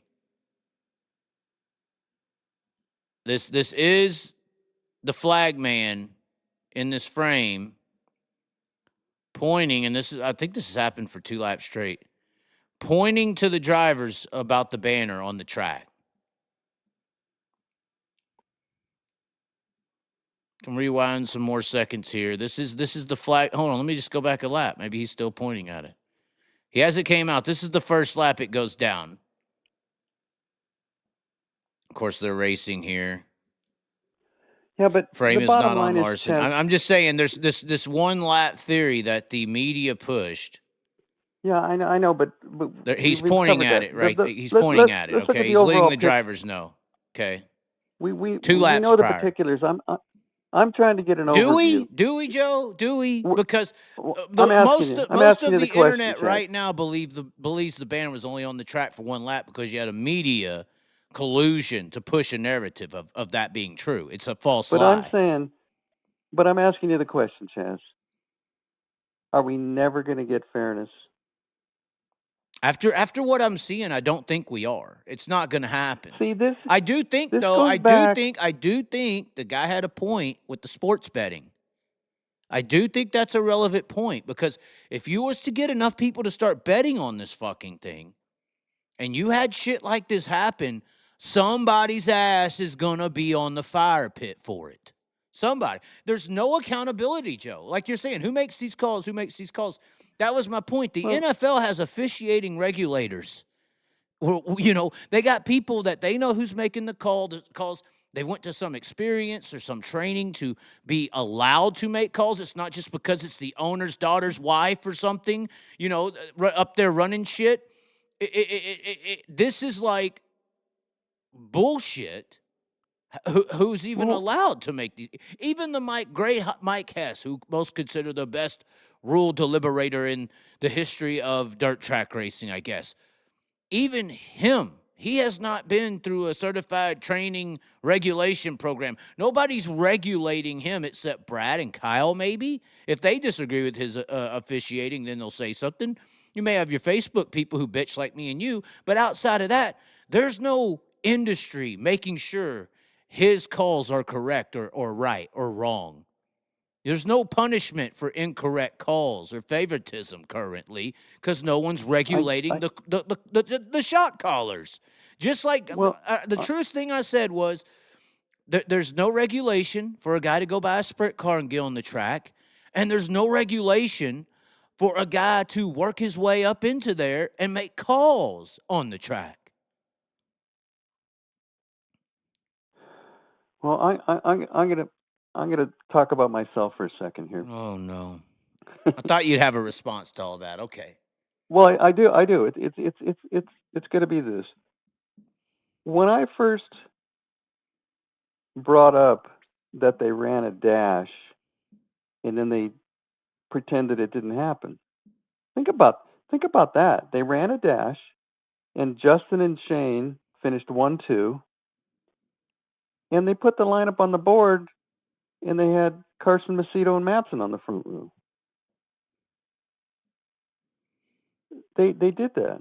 I have the video. I have it a video. And not one person in the pits said anything. And the next day, nobody said anything. Nothing was said. And I started talking about it for fairness. Now, that was early. And then I came on your show a few more times, and I showed a lot of injustices. Now, I'm thinking about this too. I go, okay, there was probably a certain percentage of people that said, hey, Joe knows what he's talking about. And there's probably some people that said, Joe's a clown. He's a joke. But there's a lot of people. I think the majority of the people are in the middle. And they first heard me come on these shows and show these injustices. And they go, well, he's a complainer. He's a bitter old man. Mm-hmm. He's jealous. Yeah. He's this. He's that. He's that. Now that, my appearances, that's a couple years ago. But as time moves on, and we start pointing these things out, whether it was what Mike Hess said, whether it's what happened here, I think maybe it's opening up people's eyes to what I said years ago, where they were just saying, well, he's just wrong. He's jealous and he's envious, or whatever excuse they were using. I'm saying as time keeps going on and these things keep occurring, they're going to look back and say, this Joe guy was right. This is We not would hope. right. We would hope. But you got guys in the comments like this saying, man, you guys are still beating a dead horse. He may be referring to us just talking about the Larson situation, but the dead horse could be this fairness thing is what I in the same aspect, it's the same thing. That's right. I just want fairness, and I don't like deception. And that's always been my stance. And everything I've said on your show or Jeremy's show or whoever show I'm on, or the way I live my life, I just want fairness. And this sport, I've said on your show before, it starts with the biggest names in the sport. Rick Hendrick is a felon. Okay, this guy had mail fraud. He strong-armed dealerships. He bought people house. He paid people off. He's a crook. This guy should have been in prison. And they call him Mr. H. And they call him Mr. H, like a god. They can call him what they want. But this guy has no more. This is the biggest names in the sport. I said this before. Gene Haas has been. The people involved in this at the highest level can't be trusted. So it permeates through the whole. Mm-hmm. It's an umbrella. It starts at the top. It's a trickle down. It's a cold trickle effect. It really is, and it's a shame for the hardworking people that want to work their way up, that just want a fair playing field. This is why I think the sport will never be anything more than a niche sport, because it's built on a flimsy foundation of favoritism, of bad calls, of who knows what is going to happen. Just think about a banner fell off. I mean, really. I mean, it's amazing something unexpected happens like that. Right. And then obviously I'm losing my shit over it. And then Larson, Caitlin's watched me talk like this for how long? Like we're talking, asking for fairness, advocating. She comes over, rubs it in my face. If that ain't a fucking bitch, I don't know what is. I'm just saying, Joe. Well, I guess the story's to be continued, because they're going to keep racing and we're going to keep watching it. I'm embarrassed for dirt track racing. I know. This is the degree of this happening. This is the degree. For someone like and me, you put money in it. I've spent hundreds of thousands of dollars. I've spent a night in the hospital. I've had some nice victories. I've had more heartbreaking defeats. I've had former drivers of mine pass away in a race car. To see something like we've said that when the track's right and you got the best drivers out there, it's as good a sports spectacle as anything you're ever going to see. That they can't seem to run it in a professional way to give it a chance to grow. They keep dragging it down with the hillbilly. Right. And they think that it's helping it grow. That's the messed up part, is they think the ways they do it is making it better. Like it's good for the show. No, it's not. Your point about boxing on how it failed, I said promoters. Technically, that's not true. What you said is true. When the public started seeing the bullshit, they lost respect for the industry because they saw they saw the like integrity. You know, boxing had the scandals back in the 50s where the mob was paying off guys to fix fights, and they tried to straighten it. I mean, it was. Yeah. You had promoters like Don King who were crooks, and they just it wasn't. Why do you think people are saying they won't watch the Super Bowl if the Chiefs are in it? You know, it's because of the Mahomes situation. Well, Michael Jordan used to get the calls.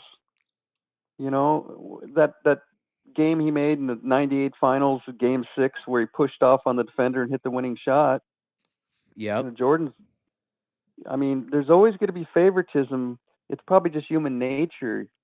Nobody wants to call a foul on Michael Jordan when he's hitting a winning shot. You know, nobody wants that on their resume. So there's got to be favoritism to some degree in everything. I mean, but the corruption in boxing almost is part of the downfall. I don't know.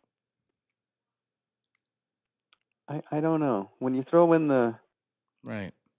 What for instance, what most recently destroyed boxing? Jake Paul, Mike Tyson. We'll never watch it again. I'll never watch a Jake Paul fight again just because we saw the fix. We saw it. Well, I couldn't believe I can't believe that I live in a world where the social media stranglehold can convince people to watch garbage. They had like 50 million people watch that. Well, it was the price. It was Mike Tyson. Netflix is $10. No, but I knew it was a scam the minute I go, he's a 58-year-old man. It's not 22-year-old Tyson out there. It's not Iron Mike. It's Flabby Mike. Yeah, but we didn't see videos of Flabby Mike. I guess you didn't watch the hype videos and watch Tyson work the bag. If you watch Tyson work the bag, even the 58-year-old Mike Tyson on the bags and on the videos and on the training videos and the documentaries, that 58-year-old man was not in the ring. That's why most people, the ones who bought into the hype and wanted to see it, they went and watched all these hype videos and saw the training videos of Mike Tyson. They're not saying they didn't see a 20-year-old Iron Mike, Dynamite Kid, Dynamite. They're saying they didn't, and I agree with them. I didn't even see the 58-year-old man I saw in the training videos at 58 in the ring. A couple points. When Mike was on the decline of his career when he was in his 30s, he was getting knocked out by nobodies. So why would I think 30 years later he's now better? But you know, the NBA. We watched him pull punches. There was plenty of videos where he pulled punches. He disengaged. Anyway, regardless, we saw the rig. The NBA is losing viewers. The NBA ratings are going down now, and I think that's politically charged. Mainly what I can find is, and I think this is true, that a lot of the fans who are tired of the NBA, the reason is they don't believe the players care about winning. These players now are making, the average player makes $5 million. If you're any good at all, you're making $20 million. And some of these guys, many are signing guaranteed $100 million contracts. And it really is looking, almost all the shots are layups or three-pointers. And there's no physicality. And it looks like a glorified scrimmage. They're just out there winging up threes. Some games they're shooting 100 threes. It looks like the players are in cahoots and say, listen, let's just go out and do a little. I We're do doing a I little do exhibition, actively watch basketball. and it's terrible. So, well, I will. The team that I end up having to watch, I'm not going to say having to, but the team that I end up watching is the Oklahoma City Thunder. Yeah. And they seem to be pretty physical, but I will agree with you there that there are pussyfooting teams, and then there's actual. You can almost tell who wants to win and who doesn't care watching a game. Well, the fact that they have this load management where they sit out games, and what I don't like is when you watch after the games, these players are out there yucking. I seen LeBron lose by 20, and after the game, he's hugging the guy and laughing with the guy on the Right. court. On the court. Right. You want killers. That's a bet. Yeah, you want killers. That's a bet. Listen, I grew up in to me the basketball in the 80s, the Lakers, Celtics. When you had Magic and Michael and the Pistons, if you went down that lane for a layup, there was going to be it was going to get physical. Now there's not. You just walk down the lane, you can shoot a layup, you can wing up a three, and it looks, and the ratings are going down. The public isn't senses that refereeing as well though? Isn't that how soft the game has become? Isn't that? And I've heard this description from hardcore basketball fans. Isn't that LeBron James's fault for introducing the flopped and theatrics? A lot of people will blame LeBron James for why that physicality has left the game. Yeah, but it's the players themselves. See, but if they get touched, they get a call. But they're making too much money. When you give somebody $20-30 million guaranteed, win or lose, come on. And he's 22 years old. He's out there. It's a lark.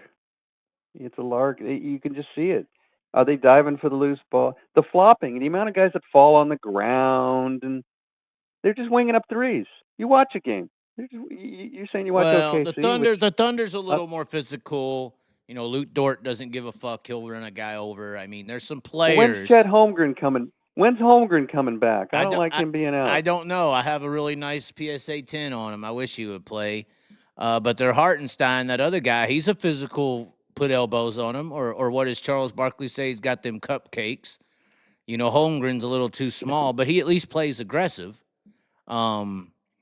But I'm just saying the league as a whole. I'm counting all 32 teams. You can always find examples of guys who. But the days of the Kobe Bryants. Kobe, if you were on Kobe's team and you're losing, you're not joking. You're not sitting on the bench laughing. I see these guys laughing on the bench when they're losing. Yeah, that's unfortunate. I have seen that as well. I see guys down by 30 and a guy hits a three and they all jump up and wave their towel. You're down by 30. You sit on the bench. It's right. And basketball is not one of the. You know, when you're in football, I think that it's a little harder to get to that degree of not care that you're talking about, because you can get hurt. Well, exactly. The offensive lineman, you're basically fighting somebody every down. The quarterback's getting slammed in the ground. The running back's getting popped or running someone over. The defensive backs and the wide receivers are motherfucking each other and popping each other at 30, 20 mile an hour hits. You know, it's too much physicality to become that soft, you know. And same with hockey. Hockey, you can't go half speed. Right, because of the physical element of being hurt. That's right. Well, and the puck moves so fast, you can't just say I'm going to coast here, because it could be anywhere at any time. I'm saying the NBA is losing ratings. It's losing its appeal. Well, I've heard a good. By the way, Ryan Gustin just won. Congratulations to Ryan Gustin winning down there in Volusia. It just got over at Volusia, by the way, Joe. 12:30 at night.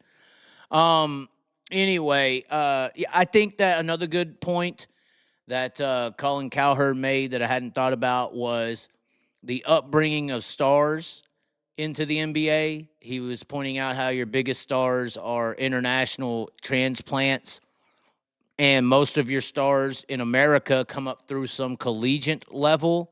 So by the time they get to the NFL or something like that, they're all like the college players are so popular already that he's bringing a fan base. He's bringing a college to that team, you know, in a fandom way, and the alumni of that school and everything like that. So the college system and how it goes and flows into the NBA, which there's pretty much nothing. I mean, I know they guarantee 1 year now, but it's like the guy sits on the bench, he doesn't even care to play. And we see that, look at the WNBA with Caitlin Clark. She got popular in college ball and brought that college flair to the pro, level. But the lack of an American star is a big issue, is what they're saying. The biggest star is Giannis, even SGA's from Canada. There's not a lot of American stars. Yeah, Jokovic. I mean, Luka. Doncic. Yeah, the guy in Dallas. It doesn't really promote America first. Yeah, but I still think, I think Americans will watch whatever is great competition. I don't think they're concerned where you come from. Well, but the college element does make a difference with the NFL, big time. Well, yeah, because you see these guys in college for at least 4 years. Or Michael Penix, he's in college for 7 years. I don't know what he was. Bo Nix for 20, Yeah. Well, they've learned their craft. A lot of these NBA players, by the time they're 15 or 16, their physical ability just makes them a lottery ticket, and they don't really learn the fundamentals, and they play 1 year of college and they're thrown in the pros. And you watch some of these pro games, it's not good basketball. That's what I'm saying. Right. It's not what the Celtics Lakers were in the 80s. I hate to be an old guy and say back in my day, but the fans, the fans will vote with their viewing, and just like the Chili Bowl, they're gonna vote. I mean, I'm surprised. You're saying the Chili Bowl doesn't even get 100,000 views, you think, on a Saturday night? I know, like, it was probably 5 or 6 years ago, pre-COVID, MAV TV, when they operated it, they aired it on Facebook for free, and it only had 25K. That's when I really started. It was probably 7 years ago. It's before, actually. Probably 8, 9 years ago, actually. But that was a real indicator to how small the sport was. I think one of the bigger problems here, and when people get mad at you, what we say on here, or whatever, is that people actually think we're a big deal, or that we are going somewhere, or if we are going somewhere, we have to go through NASCAR. NASCAR is not really that big of a deal either, but that's what I tried to tell Brad at Chili Buzz. Like, why are you trying to go through NASCAR? Let's go around them. There's other successful business models and brands and sporting events more than NASCAR, but yeah, the sport is tremendously small. I know in this little bubble you can feel big. You can feel like you would say over there in the West Coast, Bud Kading can feel like a star. Or in the World of Outlaws, Buddy Kofoid could feel like a star, but he's not. Even Kyle said we're not really that popular in NASCAR. He can just walk into a mall and nobody really know him. Not that big. We tried to bring a few analogies to other sports into racing, and Outback Andy says, "Is this a stick and ball podcast?" Well, he's from Australia. They're different. Oh, you got that right. Speaking of which, if you're on Flow, I'm sure a lot of these listeners that go on Flow and you listen to the sprint car races on Flow.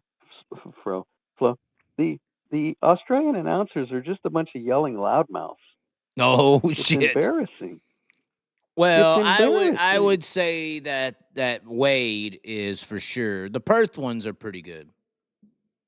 Yeah, but when you turn on the NFL, it's not some circus act where guys are yelling and screaming at the announcers. Well, I mean, where's your critique of Johnny Gibson then? Or any of the American announcers as well? They're all yelling. What are you talking about? Come on now. I don't think Johnny... No. Johnny's not... I like Rodman, and I think Johnny... I need to get a clip of Johnny Gibson announcing right now to prove this to you. I don't want to get flagged, but... Johnny Gibson screams at the microphone. No, but if Johnny's screaming, he's screaming when the action's happening. These guys, the race is over and the guy's still yelling. That's Wade Onger, though, I believe. Most of the time. What broadcasting college did he go to that...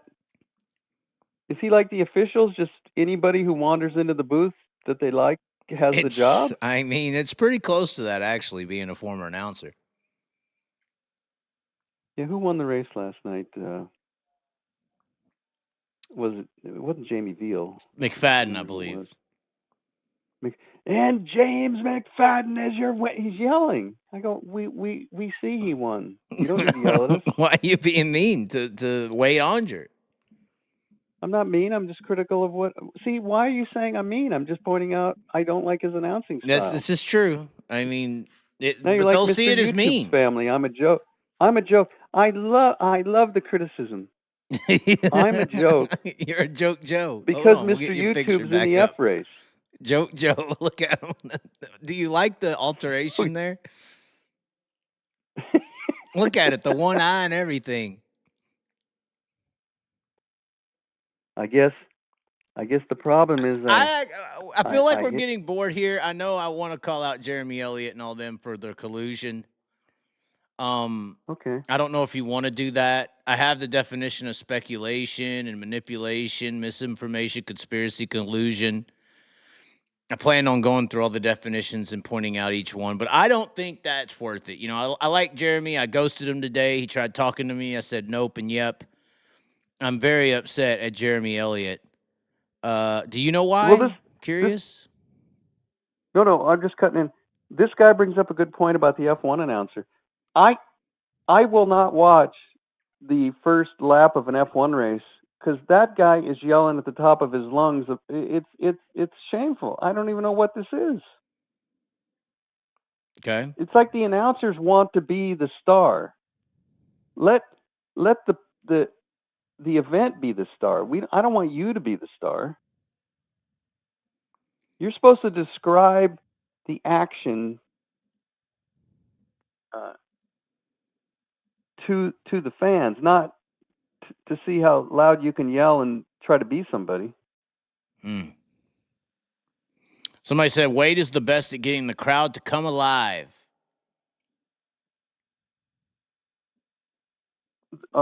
So some people like that yelling style. You're right. So when I go to a race, my goal is for the crowd to come alive. I'm here to watch the race. Well, I'm not here to watch the crowd. Some people are drunk having a fun party and they want to be yelled at and get all raw. They you know, it is. Is that the problem that this sport is a mixture? I think the description earlier calling it Jerry Springer mixed with NASCAR. I think that's a pretty close description to what dirt track racing is. Actually. I think. Well, someone asked me about the UFC. I've never watched the UFC fight, so I don't know what that is. But my favorite announcers in sports. Look, hold on. Let me before you keep going. I want to give credit to Joe Rogan at UFC. I wouldn't think you wouldn't like Joe, or I don't think you wouldn't like Joe at UFC because you don't have a problem with Johnny Gibson. What you're saying is like you don't mind the yelling, but you want it to be at an impact point. I do the same thing, announcing, and then something happens. Oh, it's blah, blah, blah, blah, blah. And then that's different than you're talking about just screaming randomly for no fucking apparent reason. That's right. Once again, I'm going back to honesty and deception. If it's an honest human reaction to what you saw on the track, like you go, oh my God, that was a great, it really touched your heart. Upside down, oh my God, that's when you get loud, That's right. If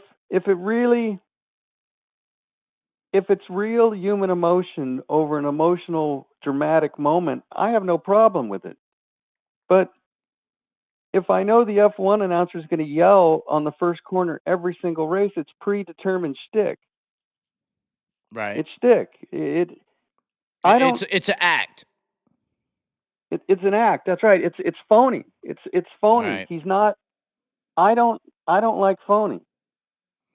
I'm not against real emotion. It's phoniness. It's staged. It's an act. Right. You don't hear him. You don't hear him getting excited when they're announcing a football game. They're like, they don't say, Brady back to pass. Oh my God. They say Brady back to pass. He lobs it up. Oh, he's caught it. Then they get loud when something happens, is what you're saying. Okay. here's a good point, because the guy just posted this, and maybe I can explain my point of view. Now, I don't expect everyone to be like me, but my favorite announcers are actually John and Patrick McEnroe, who do the tennis. Okay, and the reason they're my favorites is because when they're watching the tennis match, they don't tell me, oh, that ball went out of bounds or that guy double faulted. I can see that. They start talking about things that I would not know because they have expertise. They'll say, well, they're going to Sinner's backhand because if his backhand is not as strong as his forehand, and if they start pointing out things that I would not know because they're experts. They don't need to yell the obvious. I can see that. I like when somebody intelligently explains to me things that I don't know and they're educating me. Mm-hmm. Like if they said, this guy, he played 2 days. He in the 3 sets, he's not as physically fit as this guy, so this guy's trying to get longer rally. I mean, they explain things where I get more insight to what is actually happening on the field of You're play. about to lose They're fan, Joe. Somebody just said that they want to know if you watch tennis. I think they may not like you if you admit this. I love tennis. Oh, okay. Tennis is a worldwide. Now get this, Chaz. Caitlyn Let me Jenner. explain tennis. Caitlyn Jenner, Joe. I don't or know is who it that Bruce? Is. What does that have to do with it? Is it Bruce or no? Caitlyn? No. Let me talk about tennis. Tennis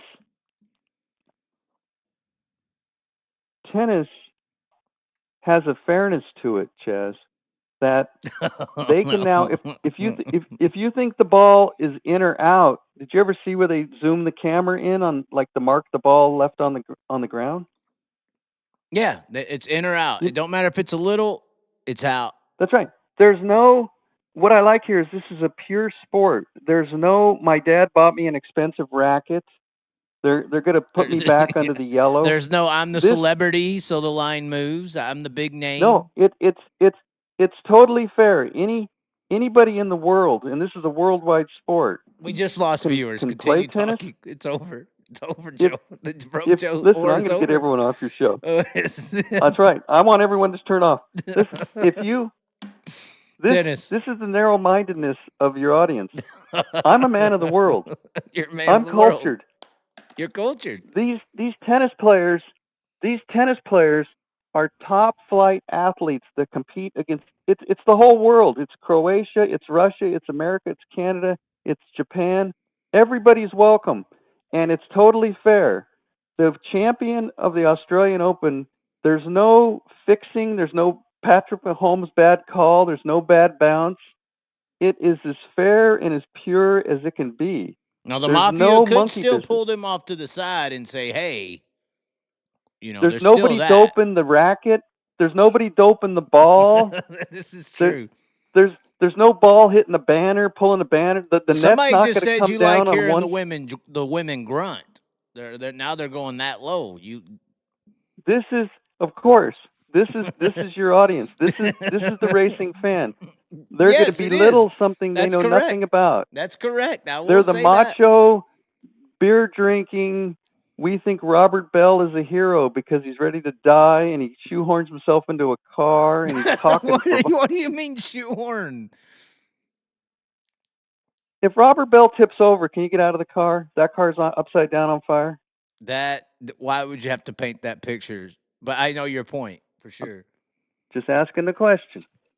They have no trouble with that.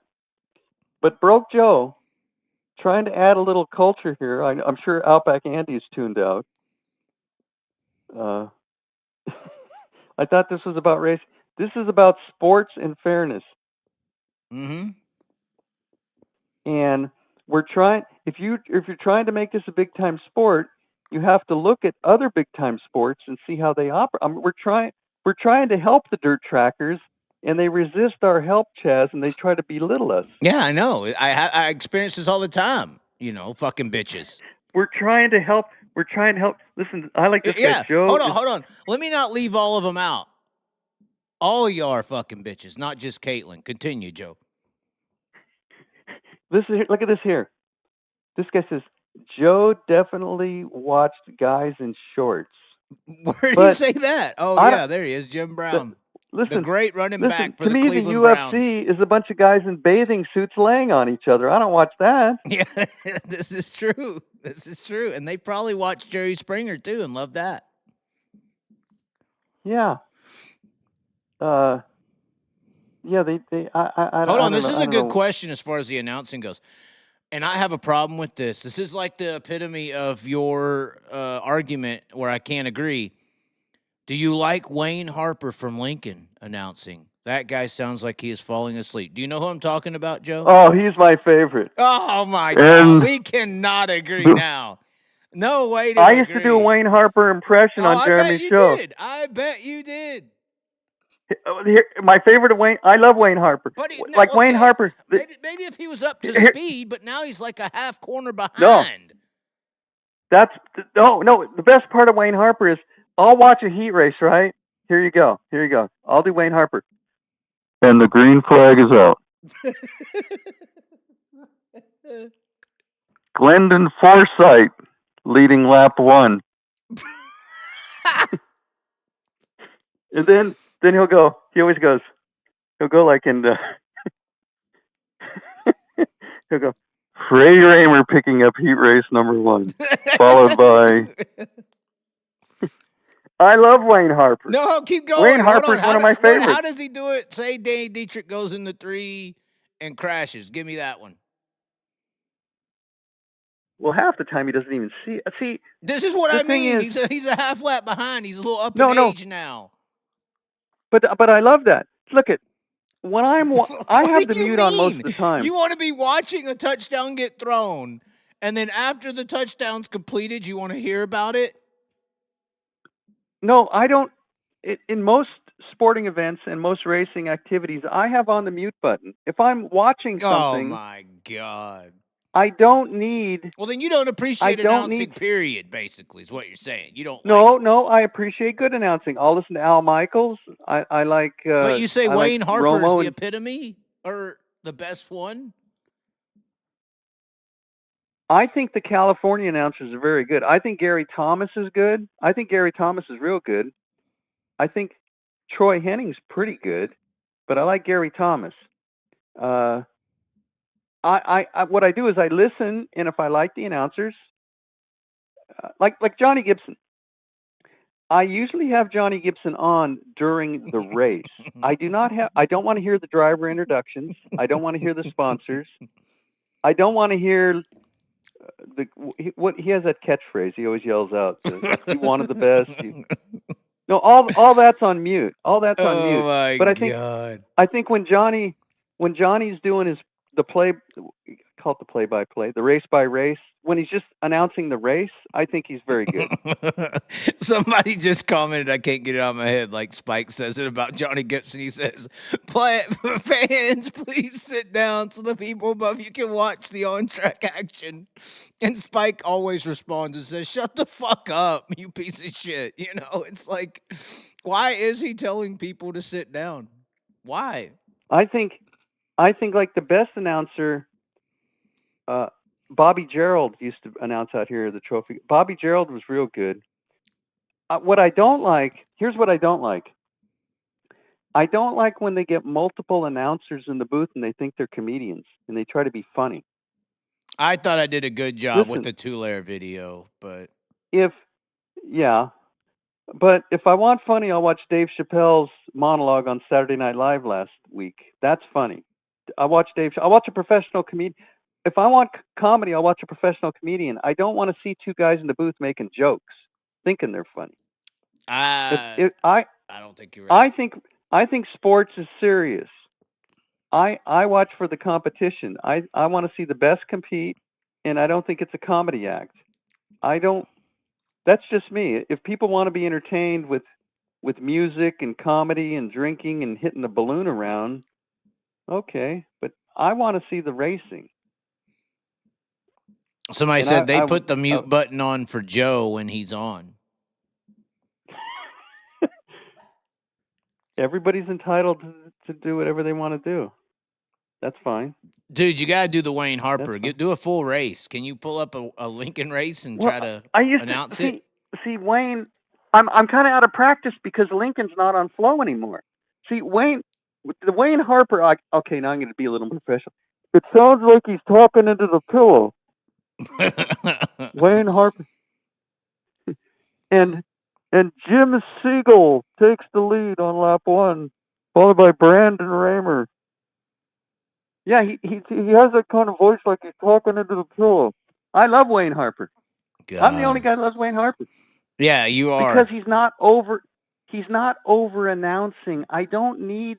I'm not blind. If I was blind, I might not like Wayne Harper, but I can see the race.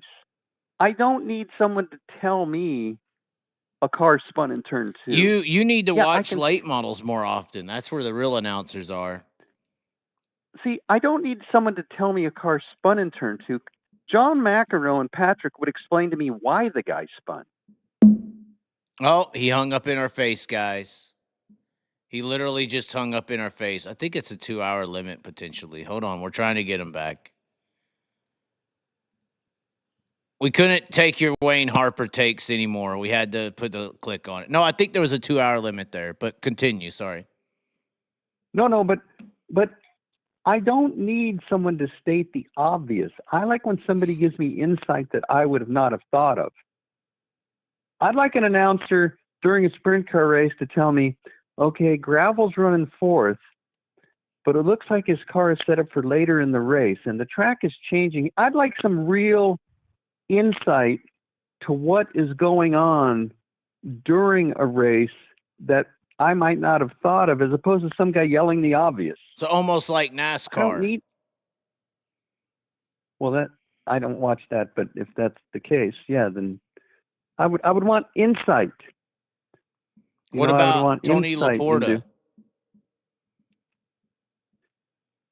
Well, he's not really announcing the race. He's just filler.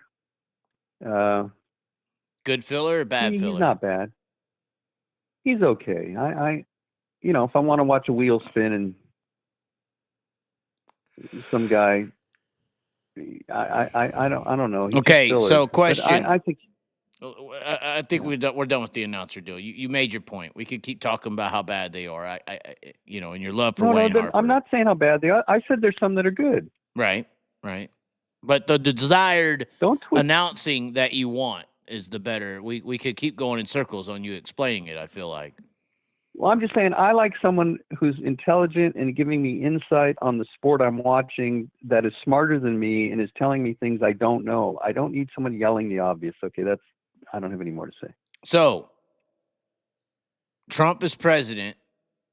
RFK, MLK, JFK files are coming. These were considered conspiracy theories. We'll see if the conspiracy theories are true or not true. I have my banner theory, I guess, about the banner being on the track, the caution being for Larson, all this. This was called, in my opinion, conspiracy. Because I'm saying, the track conspired to wait for Larson to spin out and potentially, through the caution, blame the banner as the scapegoat for the reasoning when it was really to save Larson's ass from Pursley. Sunday came along, and you had two of the biggest names in YouTube, one being Dirt Tracker, one being Jeremy Elliott, lead in what seemingly, or Monday they came out with videos, lead in what seemingly meant to be, or seemed to be, a hit piece against me in my conspiracy theory that had grown legs, even though everybody was kind of saying what I was saying because it was so visually, it looked like some bullshit, like you're saying, the boxing deal. It looked like they just saved that guy from going, saved by the bell, which was a yellow flag. They come out, they run this presser of a one-lap theory. Dirt Tracker goes into a 5-minute fucking explanation as to why they didn't have time to throw any caution for the banner because it was only one lap. Jeremy Elliott does the same. And it's labeled a conspiracy theory to think anything other than that.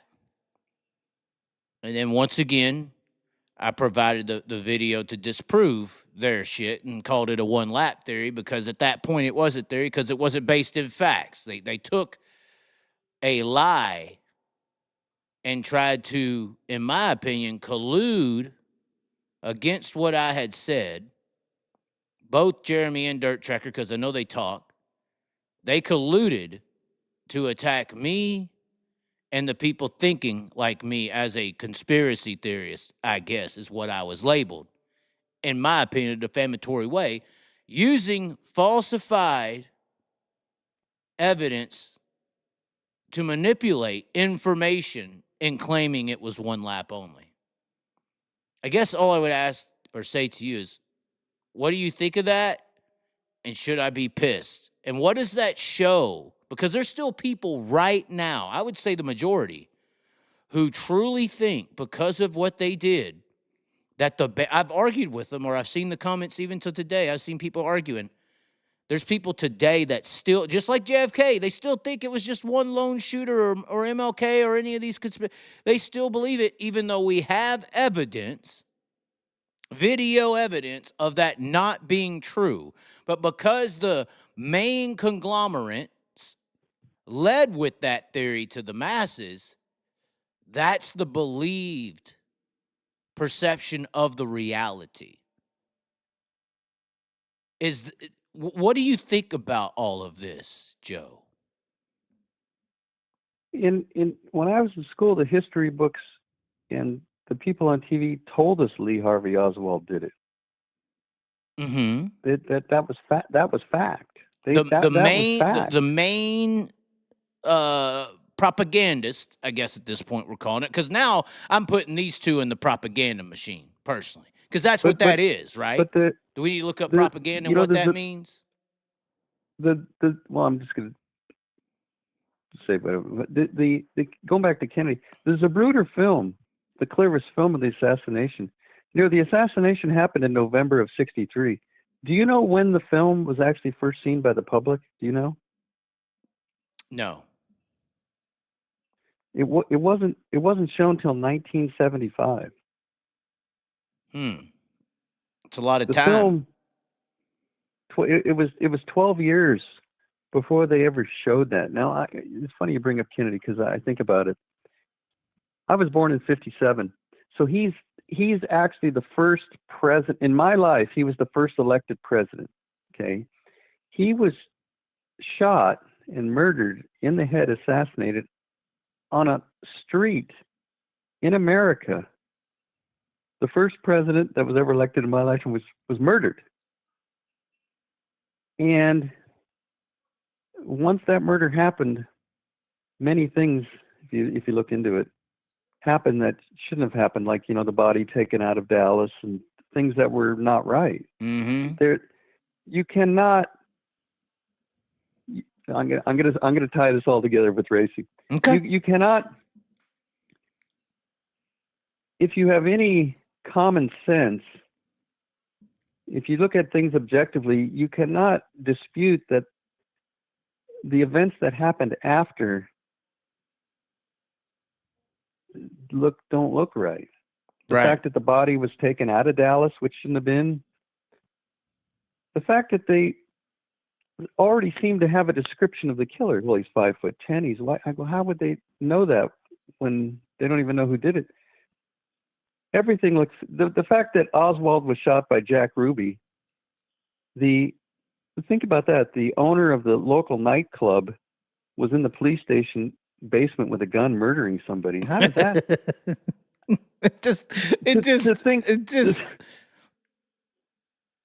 To think that it actually happened in America, and they just said Oswald did it, and that was fact, and we were supposed to believe it. And then as time has went on, and more comes out, people question it. Now, I think it's just Americans, by and large, are great people. It's a great country, and it's hardworking, honest people. They just don't want to believe that the government was responsible for the death of their own president. They just don't. It's just too much. It's almost like if your father raises you and you find out he's a raper and a murderer. You almost can't comprehend it because they don't want to believe it. It's simpler to just say, well, the lone nut did it. The lone nut did it. There's always a lone gunman. It's Sirhan. It's Lee Harvey. It's just a lone gunman thing that they kind of brush off Kennedy and Robert Kennedy and Martin Luther King and Malcolm X, and it's just scary to think that there's powers that be that are bigger, that are pulling these things off. And it's like with the racing, it's people don't want to question authority. There's ramifications that you feel, Chaz, and sometimes I do, for questioning authority. They don't. It's not comfortable. It's not comfortable to. I had a run in my complex. I had a run in here where I called the police, and a couple people comment when they look at my YouTube channel that these Asians across from me have a food business, and they have refrigeration in there, and they bring a semi truck sometimes with a generator running, and they leave it here. They left it here for 18 days, and the lease says you can't leave anything here overnight.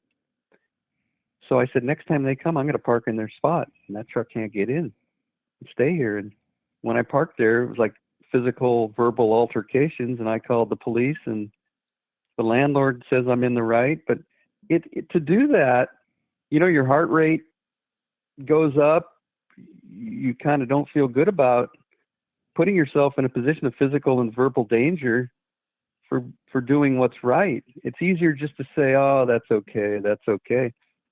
But it goes back to like Colin Kaepernick when he knelt down, and a big portion of America did not like it. When I think it's very American to protest. He did a silent protest, and people will, a real comment probably from your listeners, I haven't looked, but they'll say, well, if you don't like America, leave. Well, we love America, but we're pointing out something we think is wrong and maybe should be changed. That's all we're doing. Right. We're just trying to make it better. We're trying to make it better, and sometimes you have to question authority. And right, look, I mean, and to spin it on to the watchers, that's exactly what Trump's doing in their eyes, right? No, I don't really follow politics. I don't know what. I'm just saying, there's people coming in there saying you are doing it wrong. We need to do it this way. Well, I don't know. Look at the Joe Get Off My Lawn movement. See, you can't read comments, Joe. That's why I put this. I know, but what I'm getting at is I don't understand. I'll never understand this.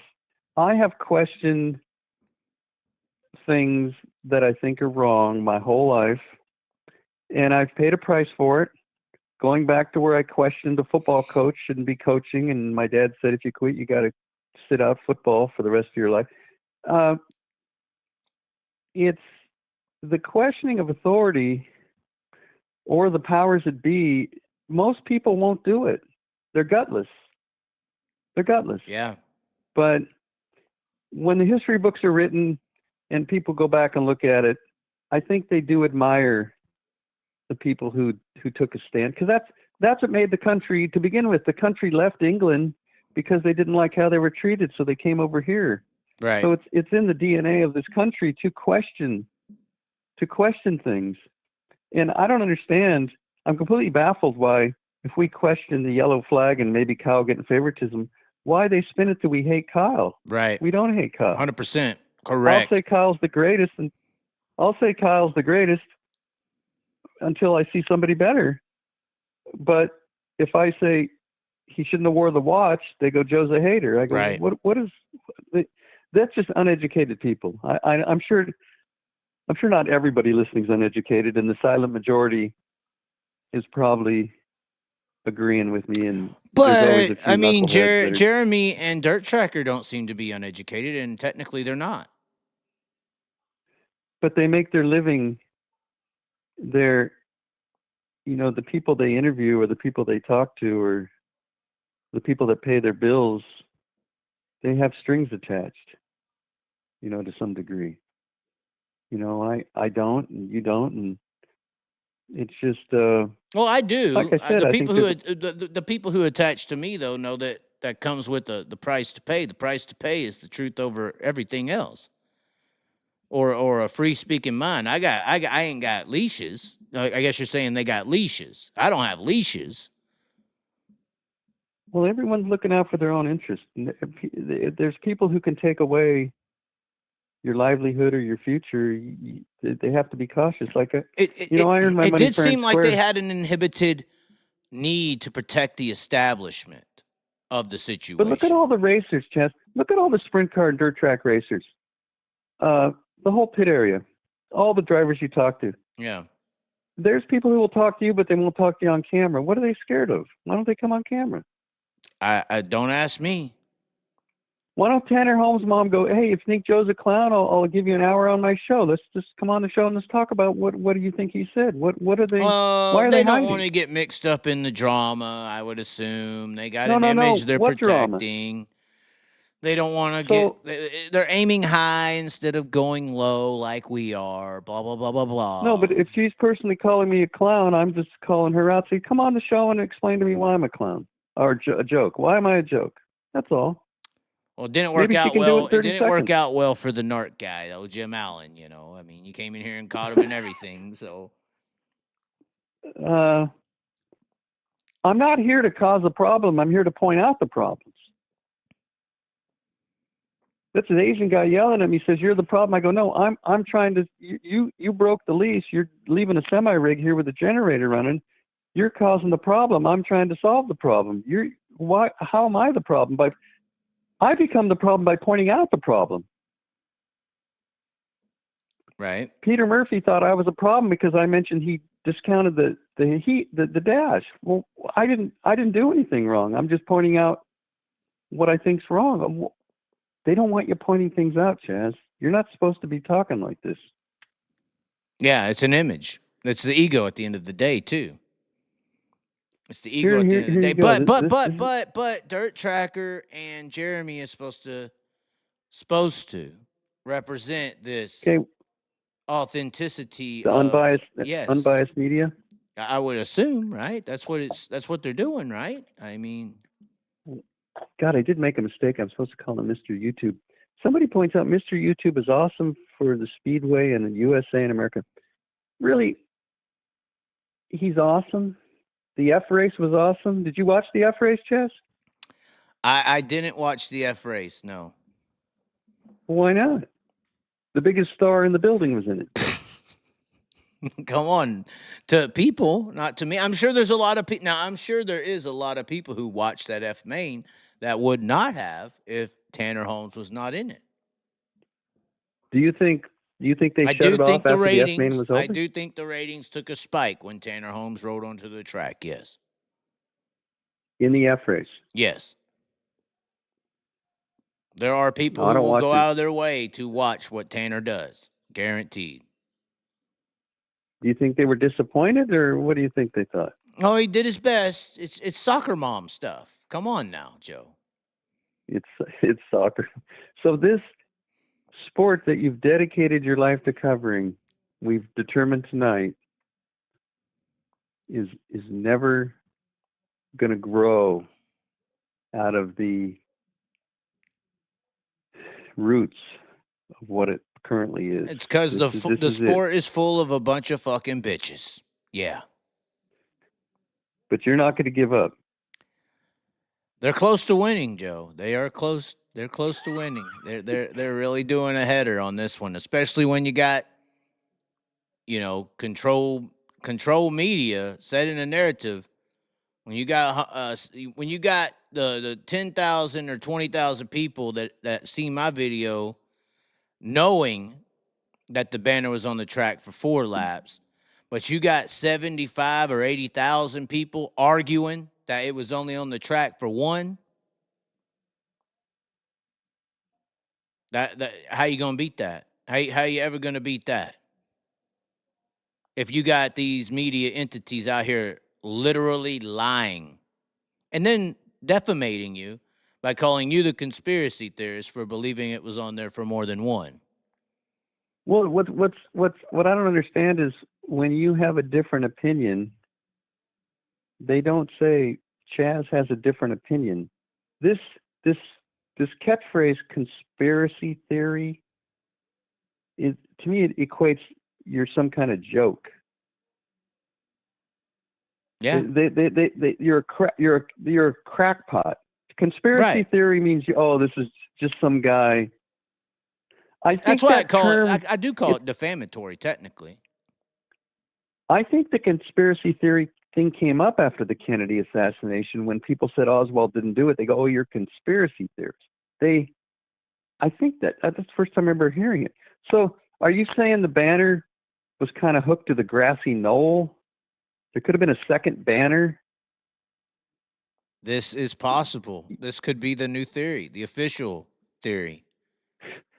You know, I was watching it today to try to educate myself for this for some reason, but Kyle really did not move the banner much.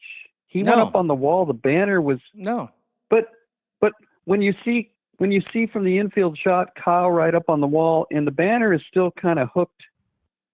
It looks like 40% of it is still on the wall. But what's interesting is when he came around for the yellow, the whole banner was gone. So somebody after Kyle ran over, like pulled the whole thing down.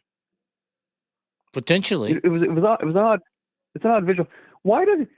If this is the Super Bowl, why don't you just vinyl graphic the wall? Why put a banner? Why not just put the vinyl graphics right on the wall? Why is there banners? How hokey is this? Right. You know, the banners are all the way around the track. I did not realize until I went back and looked. The banners are all the way around the track. Right. I mean, and because of this situation, I haven't even been able to get into how they work the track for his race car and driving style. I mean, if we want to talk conspiracy, we can bring in all the angles of how that was set up for Kyle to win.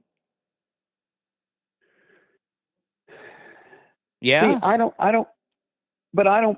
I'm falling short. I don't think it was a conspiracy. I don't think there was a conspiracy. It just all randomly happened, right? Yeah. I do believe that he happened. Well, I'll explain it again. He got so sideways, I think the guy hit the yellow.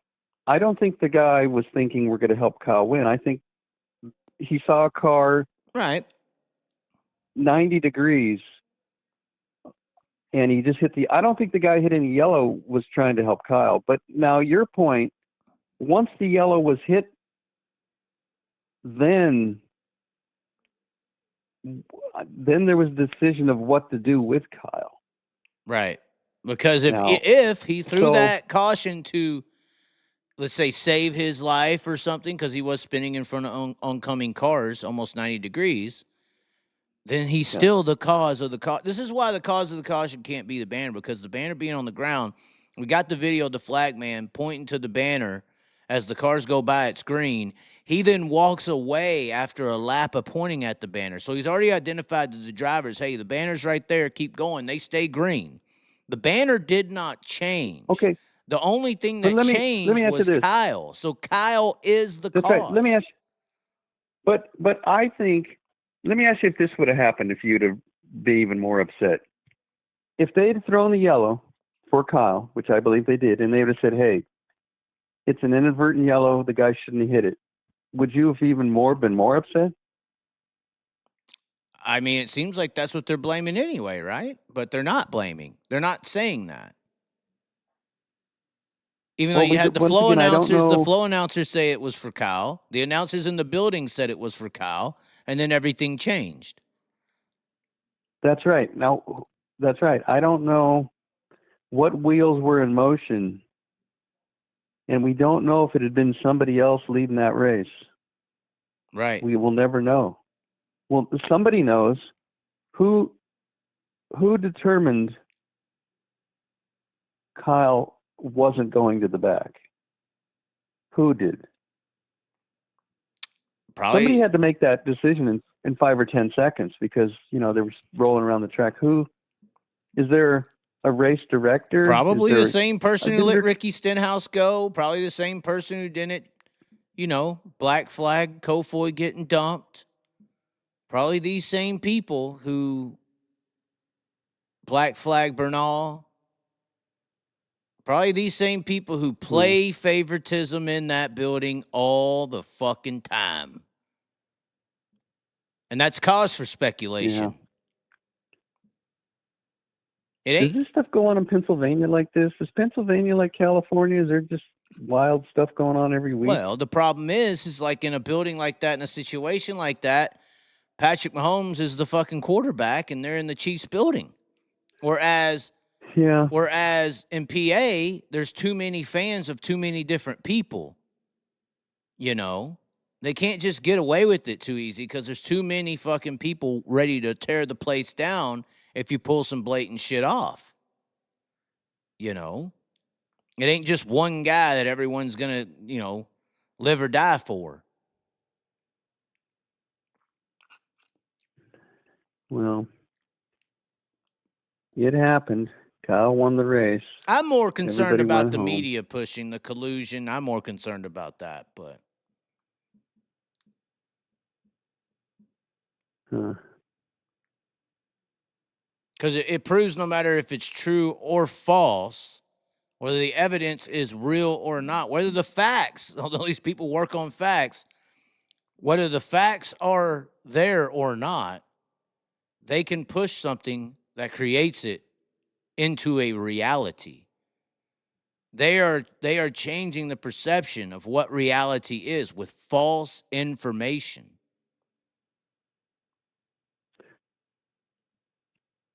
It doesn't happen when I watch tennis. Oh, God.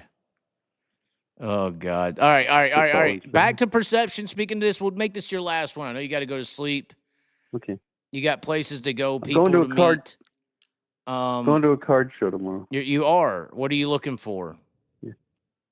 Nothing. I'm just going to, if you're looking to sell your car, just see what's there and talk to some of the people I know and just, do a little networking. And are you bringing in any cards to sell? No. No cards to sell.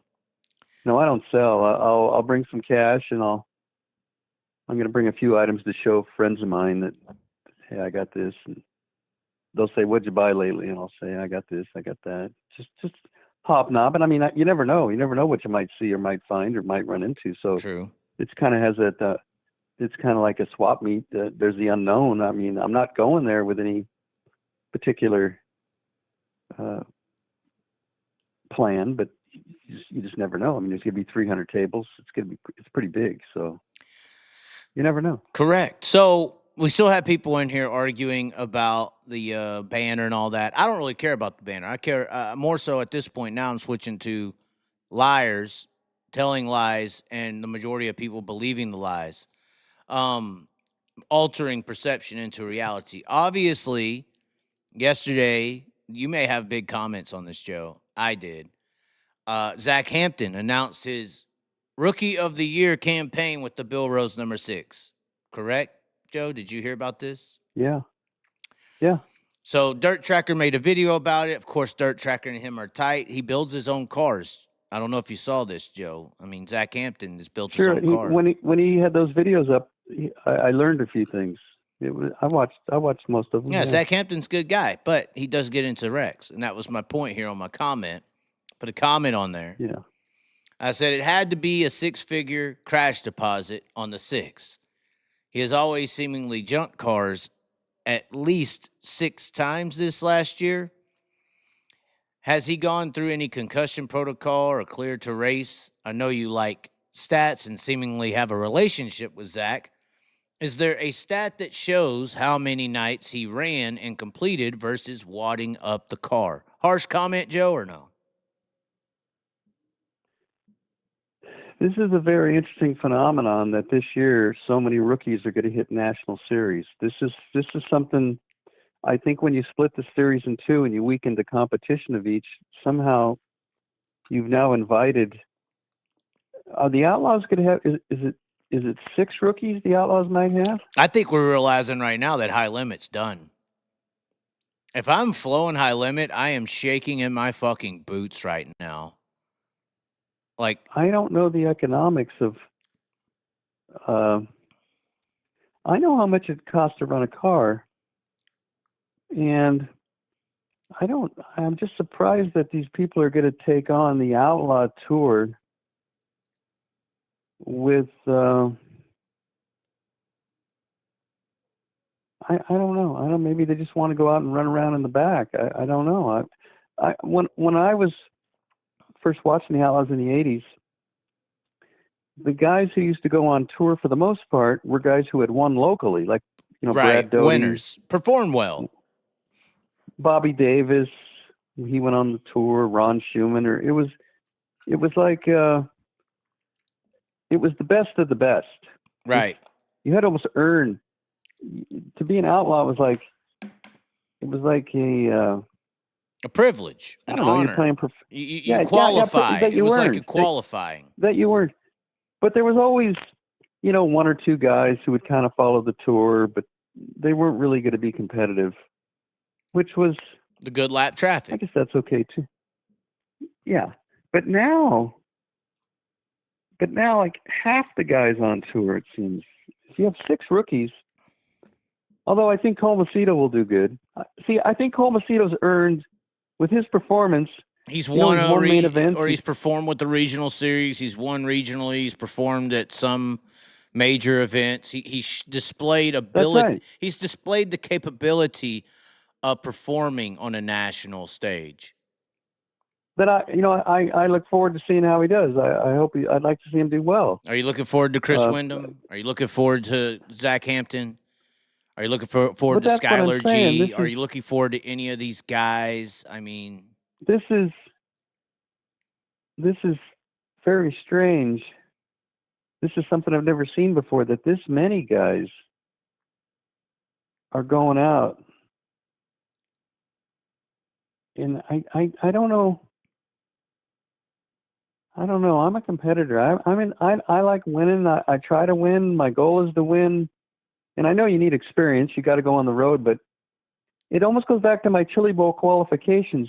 You should have had to win like 10 local 410 races the previous year to almost qualify to go on the Outlaw Tour. I mean, there should be like some standard of excellence, right, to be with the best. Right. So you go, this is the best. I've earned this spot. Maybe not a standard to compete against them, but a standard to join the tour. Yes. That's right. I mean, I think like a Bill Baylog was a guy who was earned his way. Yeah, for sure. And he's a guy I like to see do well. And when he runs a good run, I go, hey, it's good for Baylog. I like Baylog. He's a guy that's been around. He's won his share of local races. Yeah, he's earned a spot. And I think Cole Macedo's earned a spot. But to now say, oh, I always wanted Hunter Schoenberg. Another guy. He's now going on the tour. And I go, and is he really even a rookie nationally? I mean, does he feel like a rookie to you? He's 35 years old. I think he falls in the Bill Baylog category, personally. No, I think he's no. Baylog's you can't put Schoenberg and Baylog. Baylog's Schoenberg's displayed some pretty national, some national speed before. I'm just saying, he has. Okay, well he's okay. Well, Baylog's performed better. Let's say that, but Schoenberg wasn't, IRA guy. He was all-stars. Okay, well I'll say this: Hunter Schoenberg should be the worst guy joining the tour. Yes, I agree with that, 100%. Yes. Now, do you qualify Garrett Williamson? Top 3 at Outlaws, won regionally.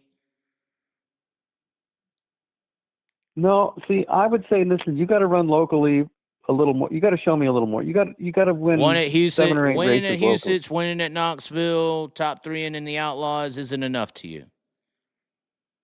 I'm just. Maybe I'm uninformed. I don't know how many races he won. I need the solid numbers. I'd have to look at the numbers. But Zach Hampton's are out, you're saying? No, he's not ready. He shouldn't. Who's the other guys that aren't ready right now? Wyndham? Is Wyndham ready, or is Wyndham just not good enough? No, Wyndham, he hasn't won enough. I'm saying you should. If this is the best of the best, and you want to call yourself an outlaw, and it's an honor, you should have to earn. It's just like I said earlier on the Chili Bowl. To race with the best. Look at, I bought my nephew 10 footballs. My niece's son. We were throwing footballs around, and he's 5 years old. I didn't say, hey, I'm going to go play for the Chiefs Sunday because I threw football. You can't just walk out. I don't like the just anybody can do. I know but that's kind the problem with the charm. rent-a-ride deal, because it ain't just anybody. It's only the rich people. I can just buy my way. It's a boat. We can't solve that. But for the integrity's sake, you're saying somebody should regulate some standards. If you're going to call yourself a professional sport, and this is the highest level, and you're promoting people to watch this because this is the best, there shouldn't be guys out there who aren't the best. Right. You should have had to earn you should have had a tryout or some form of earning your way in, instead of we need cars in South Dakota, so anybody that signs up. Or we're just trying to beat high limit, so we just need as many as we can get to be high limit. Yeah, I think there's 6 rookies. I don't know what Chase Randall's doing. I don't know what Tim's. I don't know. I know what Randall's doing. But I also know what Randall was requested too. I think it's a big issue. I can't believe that the 83 is just going to slide on a charter spot. Would you like me to continue this, or you want to talk about the rookies? We can do that. I mean, I was just going to run down here on the perception isn't reality, and Dirt Tracker comes back with perception isn't reality and stats. Long story short, he said that Hampton wrecked 5 times out of his 33 races last year. I basically added up the math on that, and at 5 times at 33 crashes, or at 5 crashes in 33 races, that means that in an 80-race schedule, Zach Hampton would crash 12 times. If he totals the car at $100K a crash, that's $1.2 million. At $300,000 a crash, at $25,000. You don't destroy a motor when you. I'm just saying at $25,000 in damage. It's $300K at $10,000 in damage. If he wrecks 12 times, that's $120,000. So I ended it by saying, I'm just saying my original comment of saying it should be a 6-figure crash deposit. Hasn't he at least crashed 6 times? He only crashed 5 times, but it's still, with the math, if he just wrecks $10K worth of damage in the 12 projected times he's going to wreck, would be a 6-figure crash deposit. So my original comment wasn't technically off of the stats or the math. Zach Hampton did come down here and comment. I wanted to say this for him. He says, if it has to be $100,000 in damages to be considered a crash, I've never had a crash single time. So he's just running in here. I for sure crashed stuff in dumb ways. There isn't a driver who hasn't. But I think because the common narrative is that I crash so much because people only focus on when I do, not when I don't. That's why I asked for the stats on how many he has crashed and hasn't.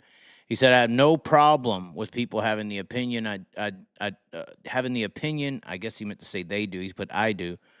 But from a statistical standpoint, it's not bad. I've made a fair amount. He meant to say made. I made a fair amount of big shows and rarely miss a show with 50 or less cars. And most years, I've been lucky to get into the seat half as much. I made a comment. I was like, sorry to hear about that. Rough, all that. The 6 car can hit laps. You can qualify well. I also added in here at the bottom, I've just seen you take some big-time rides, and you're not a big guy. Our sport doesn't have proper safety protocols or anything. When I see some of our guys and the potential to get CTE in modern racing, it does legitimately concern me. Maybe it's the fact your rides have been on camera a lot, but I've seen you take your fair share.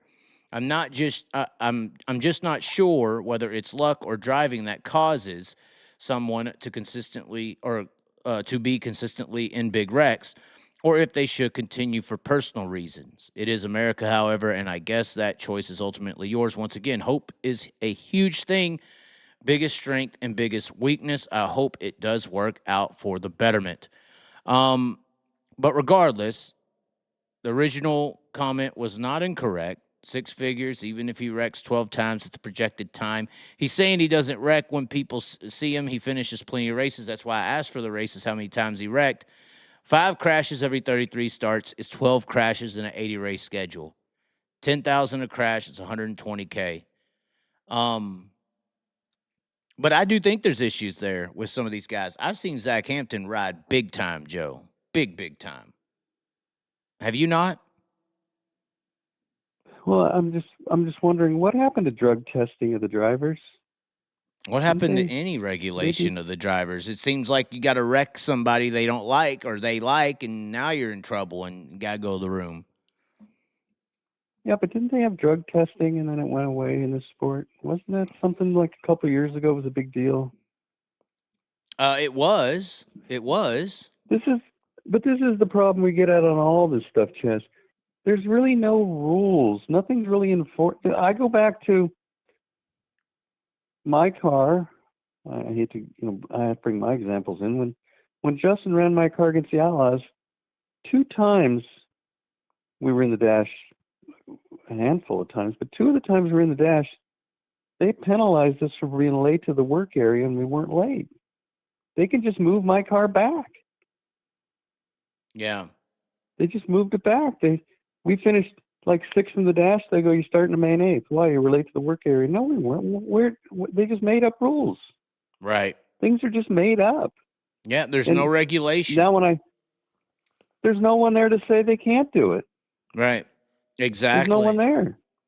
And when I bring it up, and then people go with, "Oh, it's bitter Joe, it's jealous Joe." I go, well, as time goes on, and with this stuff on streaming, I think betting is your best chance in that. I think But gambling. the fact that it's on streaming now and people can see it, and people see these things, and they go, "Hey, maybe Joe's not as much of a crackpot as I thought he was.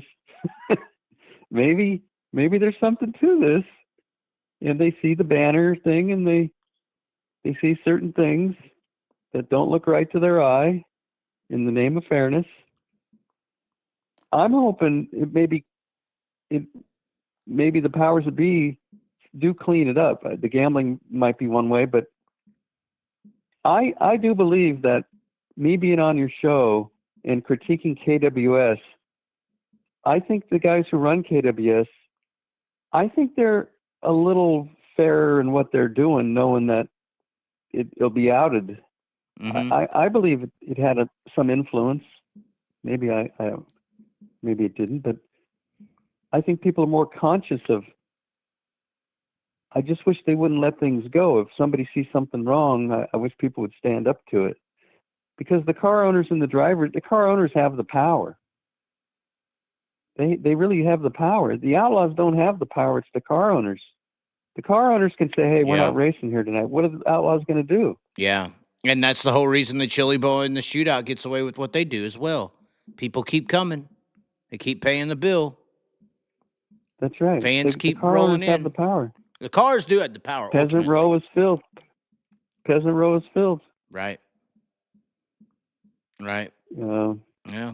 It's a damn true statement. I think the gambling's your best shot to get through to that, because here's the deal.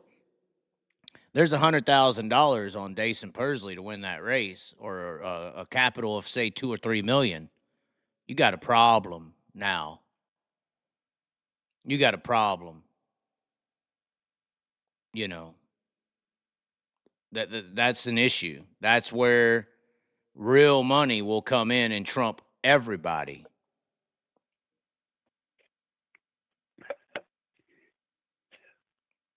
Did you just get shanked, Joe? I can't hear you, but no, I'm just.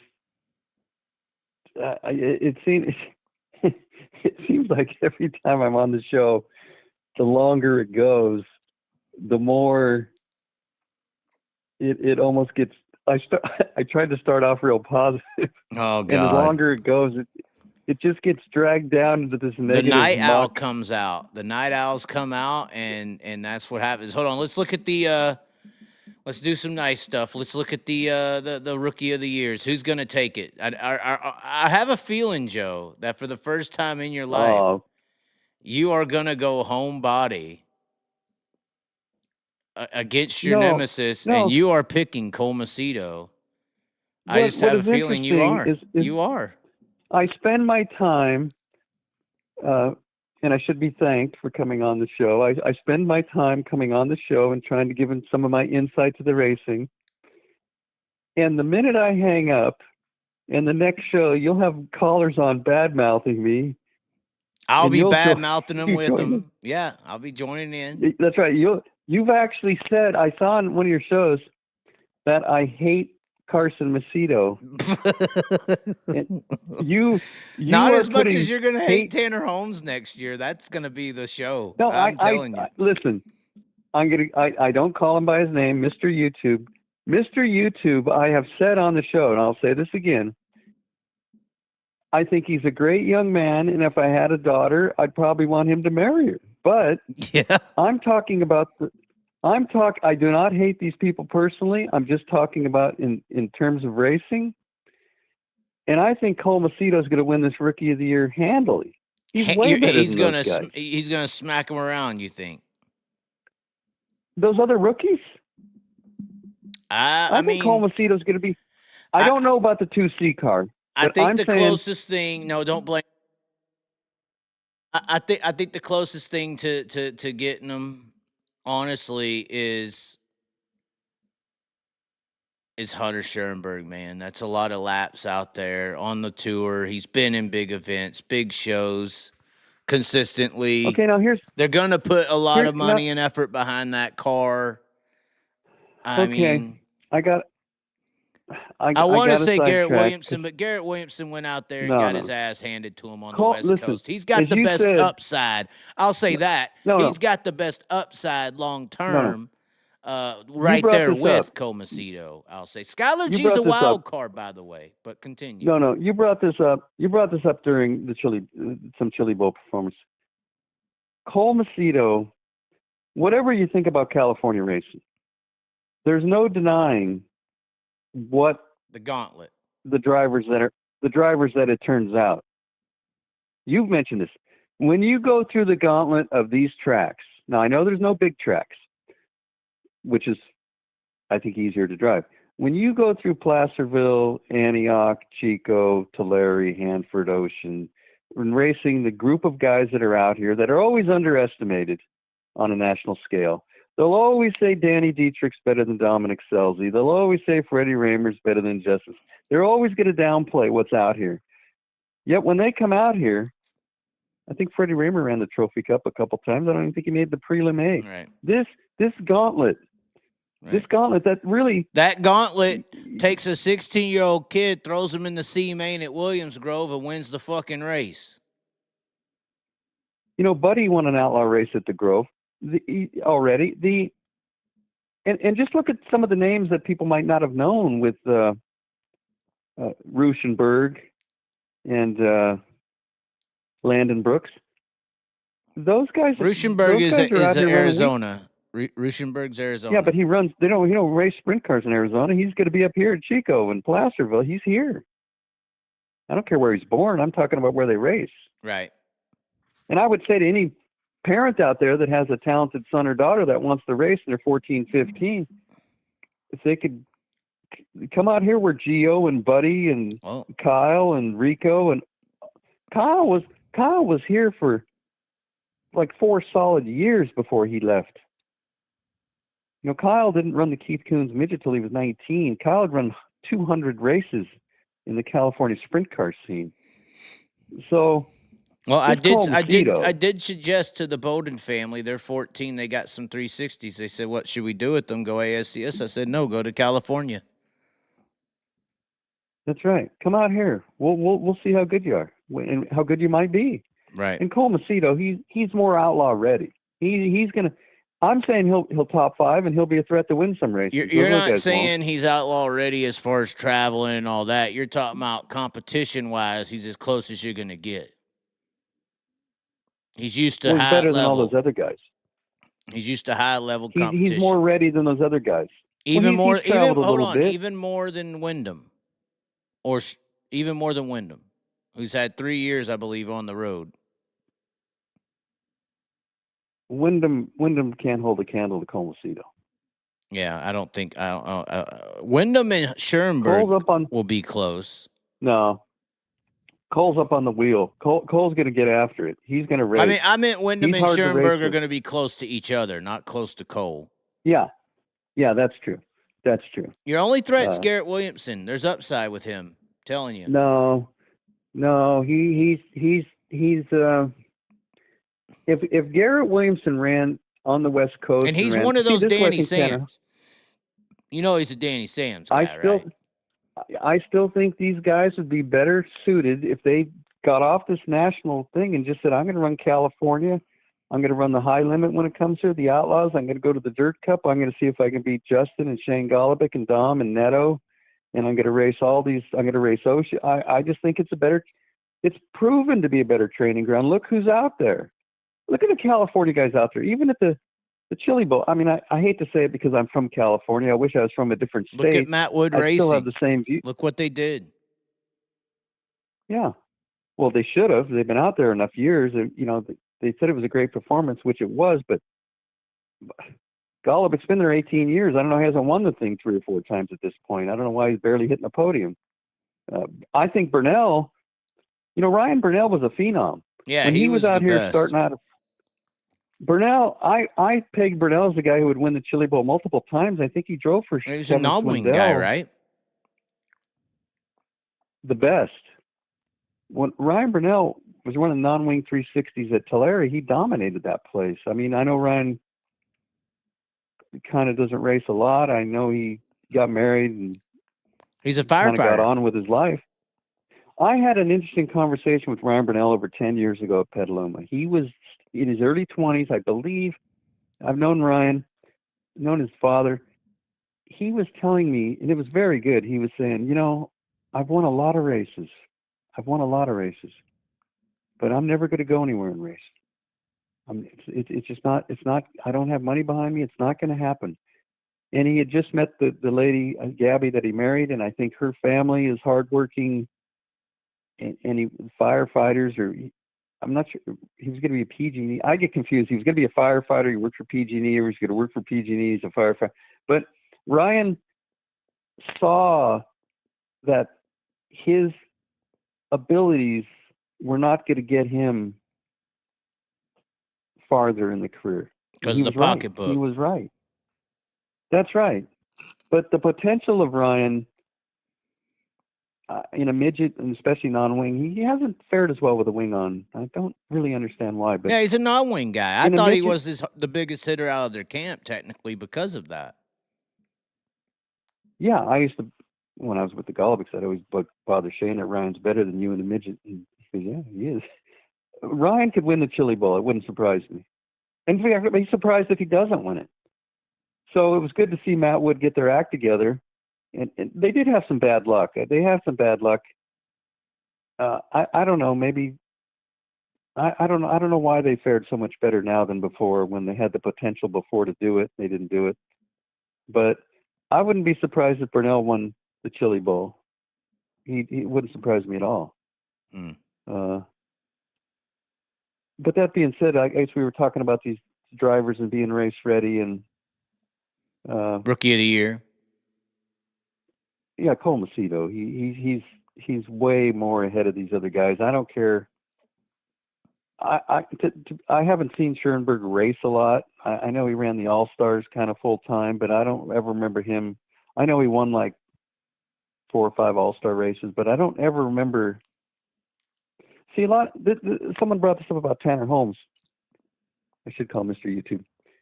If he wins a race, as Joe would apologize, I look at the body of work, and I always say this: because you hit a home run doesn't mean you're a home run hitter. It means you hit a home run. It doesn't mean you're Hank Aaron. Everybody hits a home run.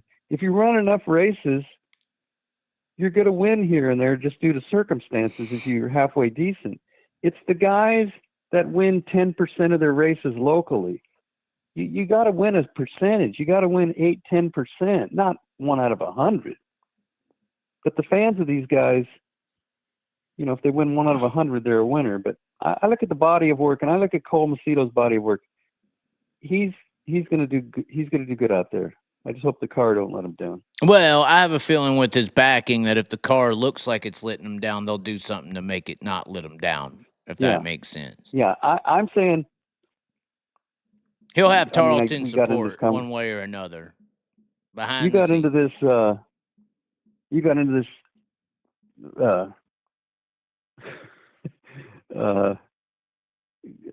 Rookie of the Year race, and come on, this ain't even a race. You don't think so? I'm thinking Garrett could sleep you. I think it's possible. No. And the outlaw format will benefit Zach Hampton. It will, because he can qualify on an elite level. He really can. Yeah, but and that's true. But the only lap they count is the last lap of the main. I mean, that's true as well. I mean, the last lap of the main is what counts. You can talk about the qualifying, and we hope to do this, and we hope to do that. And you also have to understand Hunter and that 55 have a lot of years. They already have, like, their program together. So the consistency could fuck Cole over, too. Versus a guy like Hunter Schoenberg. Or even a Chris Windham who's in a veteran car that sucks. I mean, I get it. But, I mean, that's why I say Schoenberg's in your better or your closer threat, just because he's had success in that car, and it's happened over a period of – that's probably his most longest duration vehicle he's ever been in, technically. Well, you know, you've talked about – I don't want to get on – we're not going to talk about Justin Sanders, but him going out there. When you're – this outlaw group, let's say this 7 or 8 guys, let's say the core outlaw guys, these guys are really good. These guys, you're not the money behind them, the experience and the talent of these drivers and these crew chiefs. You're taking on. It's really hard.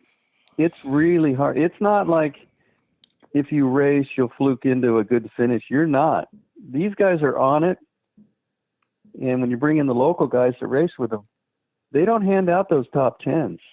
Those top 10, unless you're in North Dakota and there's 16 cars or something.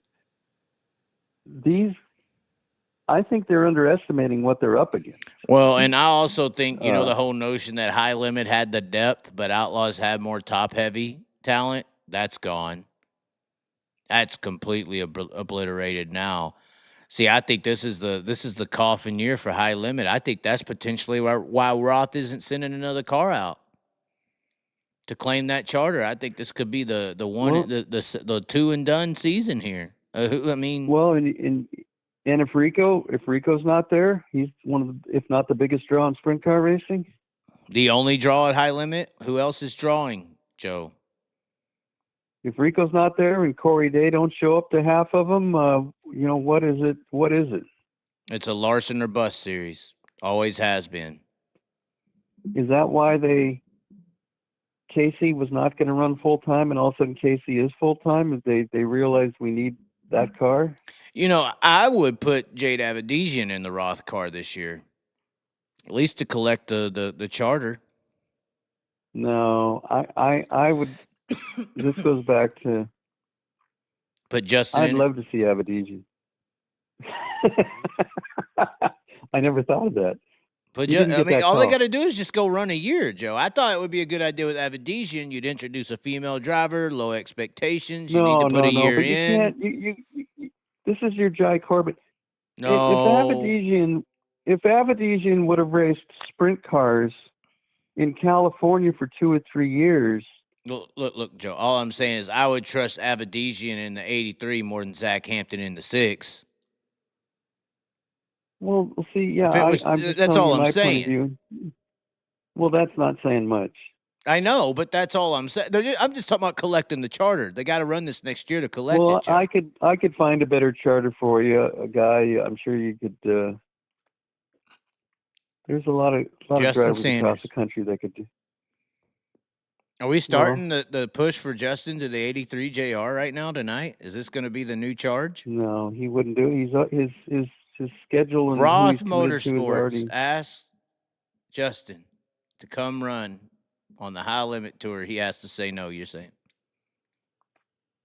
Well, I'm saying they should have asked him in November or something. The wheels are in motion. He's already putting cars together. He's already committed to a guy who's already spent a tremendous amount of money. I mean, what are you going to just... Well, that's true. I mean, too late. I mean,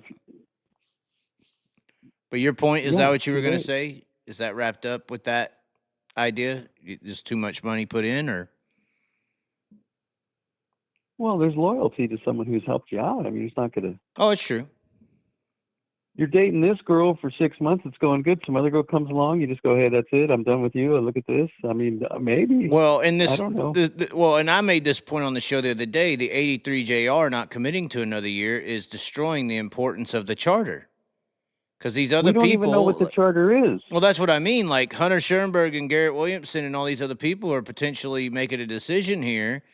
Why would they go after this charter if you got a team out there that has one and they ain't even go run a fucking year to get it? They don't even have. They just have to attend. They maybe know something that we don't. That's what I mean, and that's why you go with the Outlaws instead of High Limit when you're making this choice. It's not a good look, is it?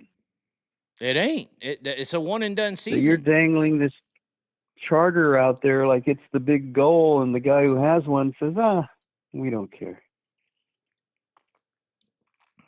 Maybe they know something. All I know is that it looks like the depth and the top heavy hitters are all at the Outlaws after 1 year, Joe. 1 year. Well, to me, it's all about, I started off the show with Gio and Buddy. They're the future, and they're going to be the champions, and they're going to be the Hall of Famers, and they're going to be the rivalry over the next as many years as they want to race. And they're both with the Outlaws. Somebody asked, is Sanders still with Mitri? I'm going to assume yes or no. I heard he was out of that car. Yeah. The rumor at Chili Bowl, he was out, Joe. I'm being honest with you. That was what people were coming up and telling me, asking me, what's happening with Sanders? Where's he going to race? It's like, I assumed the Mitri car. I assumed. They said, no, he's out. They sold it all. He's going to, no. No, they didn't sell it. They're buying more. Well, they're buying more. Like I spoke with Tanner Carrick. I said the funny thing is, you could have a West Coast team as the high limit points leader after the opening 7-8 races there. To think about it, Carrick said he wouldn't go on the road because he can't find the crew.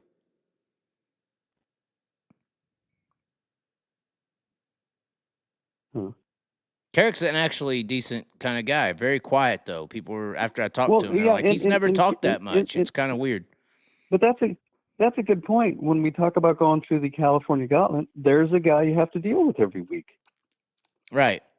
That people wouldn't think much of him, or they think, oh, it's just Carrick. It's the same with a lot of these guys. I don't know a lot. I'm trying to think of some guys to throw out there. Sean Becker. Yeah. Yeah. Neto doesn't race all the time, but when Neto races, he's not no gimme. Yeah, he's not a gimme spot. You gotta race him. Yeah. Yeah, this Forsberg gets in a mode, you gotta race him, I mean. Andy has his nights. He's gonna be on the gas. You throw in those Tyner Hirsch cars, you don't know might who be in them, or Copeland shows up in a Van Leer car. It's a threat to win. Right. Yeah. There's just Justin. I could put Landon Brooks in one of the 42X cars now. Yeah. He's going to be on the gas. Tim Kading. Yeah. I don't know how he revived himself, but the last 6 weeks of the season, Tim Kading was almost as fast as anybody. So yeah, they don't get the national spotlight for some reason. Nobody out here, but anybody that wants to come out here and I think your boy Bowden. driving for the Wheatley car. Hank Davis, he driving the Wheatley car. He'll be Oh, out I here. thought you were about to say, yeah, you're sending Bolden that way. I'm trying to send Bolden that way. Yeah, and then you got the kid. I'm helping with the Chase Grasky, and He's Dylan stout. Bloom. I've been watching him for 2 years. Yep, Gradsty's good. Grasky's my guy. He's the guy I'll be helping, and I think he's going to win some races. You got. Are you mean Montgomery, 121 helping or? No. 121 is shelf. I sponsored him. Well, there's 11 squared.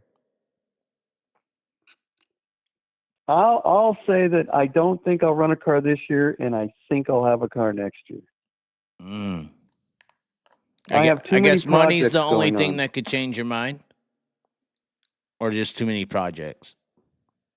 I got too many projects. I just finished my Sandy Koufax. I got a Hank Aaron. I have a pinball.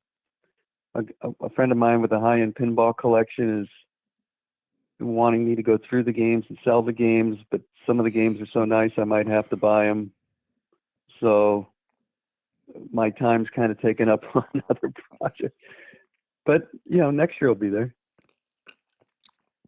Before we get you out of here, thoughts on Jaden Daniels? My dream for the NFL would be for the Chiefs and the Redskins to win Sunday, and then Jaden Daniels to win the Super Bowl. Is that because you have a rookie card? No. I do. But I have a rookie. I have a very valuable Jaden Daniels rookie card that I won on one of those gambling things. And Jaden Daniels. We can buy a new car if he wins the Super Bowl, Joe. That's all I'm saying. Keep going. My favorite thing about Jaden Daniels is his demeanor. Right. He's not celebrating every play. He's not running around yelling and pounding his chest. And to me, his best attributes, that last game in Detroit, they blitzed him a lot, but his poise and his accuracy. He was standing in that pocket.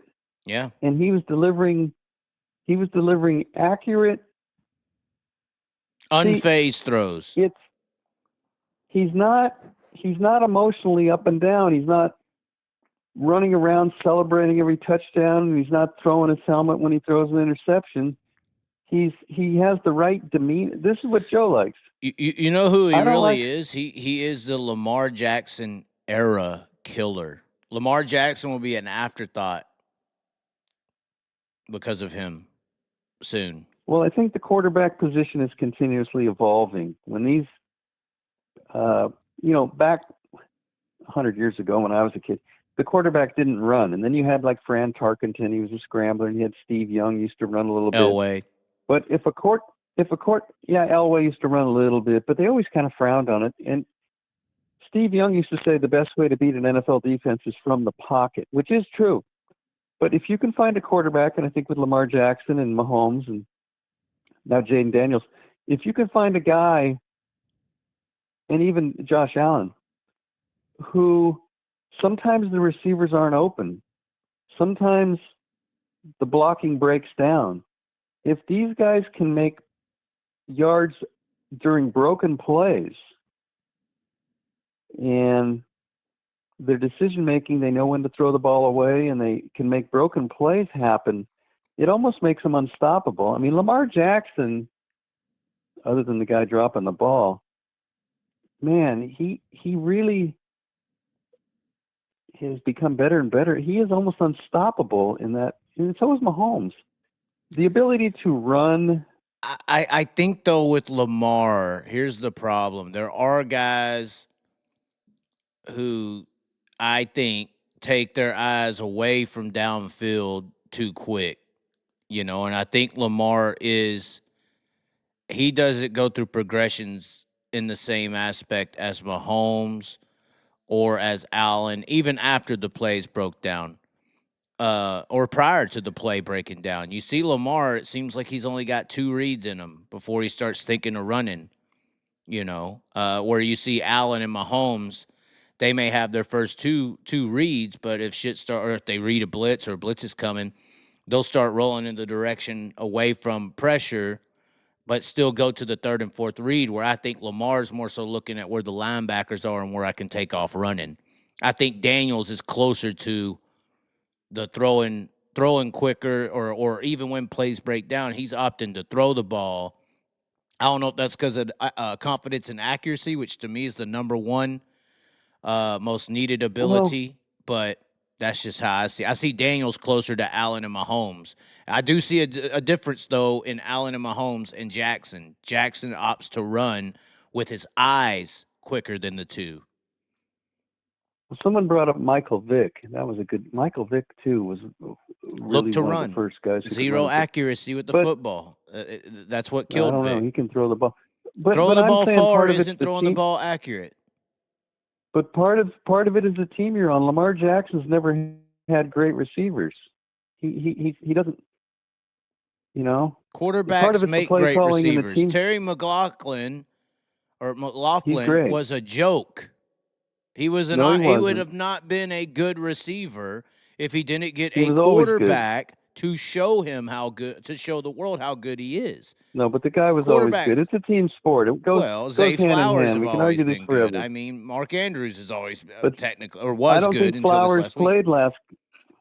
Flowers was injured. He didn't play last week, and Andrews had a couple drops, which are uncharacteristic, I know, but it's a team sport. I mean, I'm just seeing what I'm seeing. I'm seeing a different level of throwing ability between Jaden Daniels, Allen, and Mahomes versus Jackson.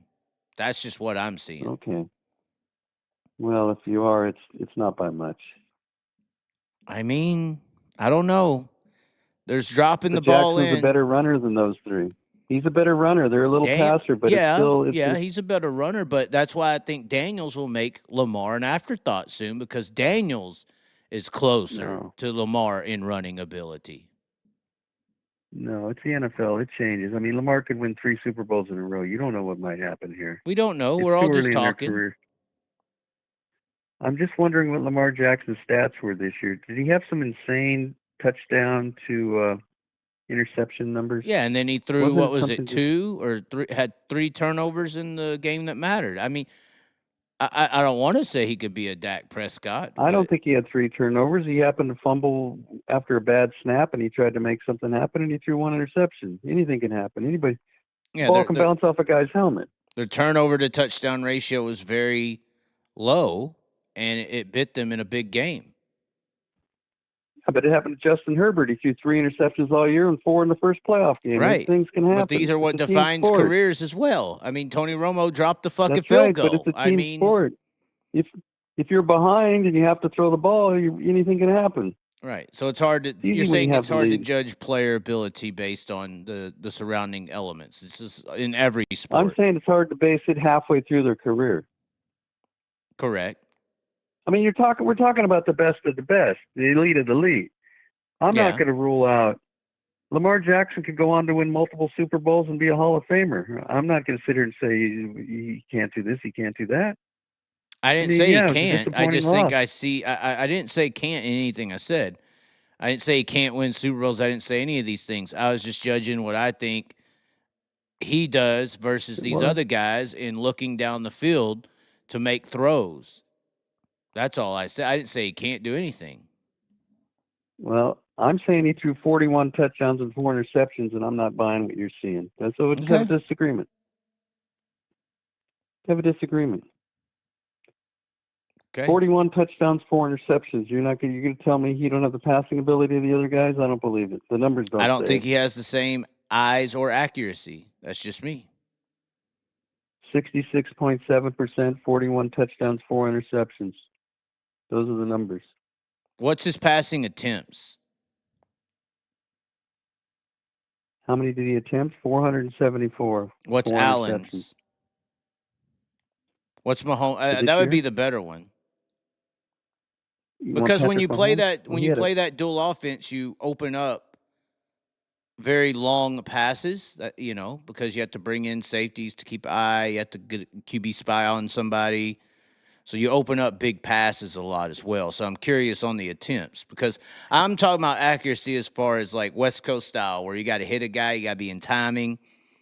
I'm not talking about just some guy running down the field and you throw up some Michael Vick stuff. I'm talking about post patterns, comebacks, slants, accuracy, not arm strength, accuracy, anticipation. I think those are the two biggest ones. Arm strength to me is a secondary thing. If you get to the NFL, you got the arm strength to make every throw.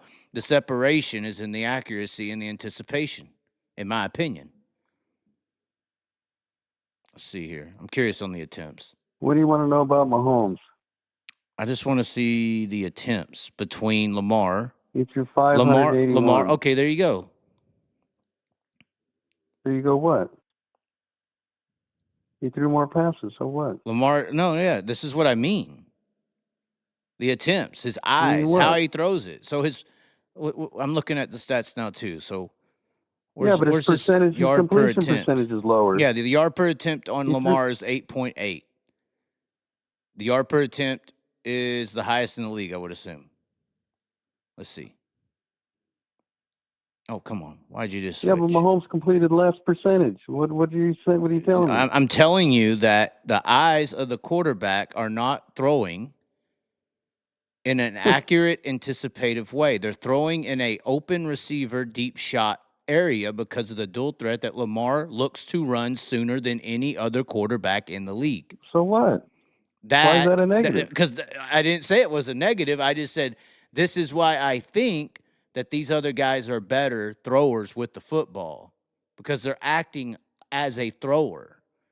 And then they got the skill. They got the skill to escape. I'm not saying that. And I'm not saying he ain't got great running ability. You keep rambling on. I'm not rambling. I'm making a point. We got the point right here on the attempts. Can we read them off, or do you want to pirouette to another point? Because I got the attempts right here. He's got 474 attempts on the year. I mean, Daniels is right there with him, 480. Obviously, rookies, you don't just give them the playbook. But you got Mahomes at 581. So you're saying the goal is to throw. So you're saying the more passes you throw, the better you are. Well, I mean, you got Allen at 43. I was curious. I don't know the stats here. I'm looking at the stats. You got Allen at 43. You don't know what you're talking about. You won't let me get a word in again. This happens every time I stay on the show. No, I tried to stay on the attempt bracket, and then you switched to another topic. I was trying to stay on this attempt bracket. I thought that's why I was asking you. What does attempts have to do with anything about the efficiency of a quarterback? The attempts go with what I'm talking about as far as what are you looking to do? What are you looking to do as a quarterback on the field? Are you looking to throw the ball? Are you looking to scramble out and throw and make a play? Or are you looking and once your first and second read isn't there, you go to run? That's what I was making a point of. But you're missing the whole point of football, Chaz. If you just would shut up for a second. Mm-hmm. Listen. Lamar Jackson threw less passes because he had Derrick Henry as a running back. They ran the ball more. Okay. They had a running game. They had the best runner in football. So you're going to throw less passes than the guy who don't have Derrick Henry. What are you talking about? Okay. So that's what you're saying, correct? I'm saying if you have the best runner in football, you're more likely to run the ball than pass the ball. He had a higher percentage than Mahomes. He threw more touchdowns than Mahomes. He had less interceptions than Mahomes. Well, I mean, stats lean to your direction, so you're making a point here. I mean, Derrick Henry is second in attempts in the league at 325. So, I mean, and who's the guy for Mahomes? He ain't even on the fucking list. They didn't even have a consistent running back. So you're making a very good point. That's why he has less pass attempts. You have less pass attempts when you're handing off to the best runner in football. I'd love to see, let's watch this week so I could show you what I'm talking about, but that's not possible.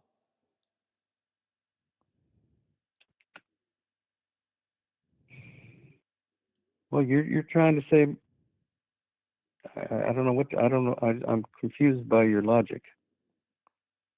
I just think I see a different style of play when I watch Lamar versus because Allen. He has a running back that's gaining. Okay.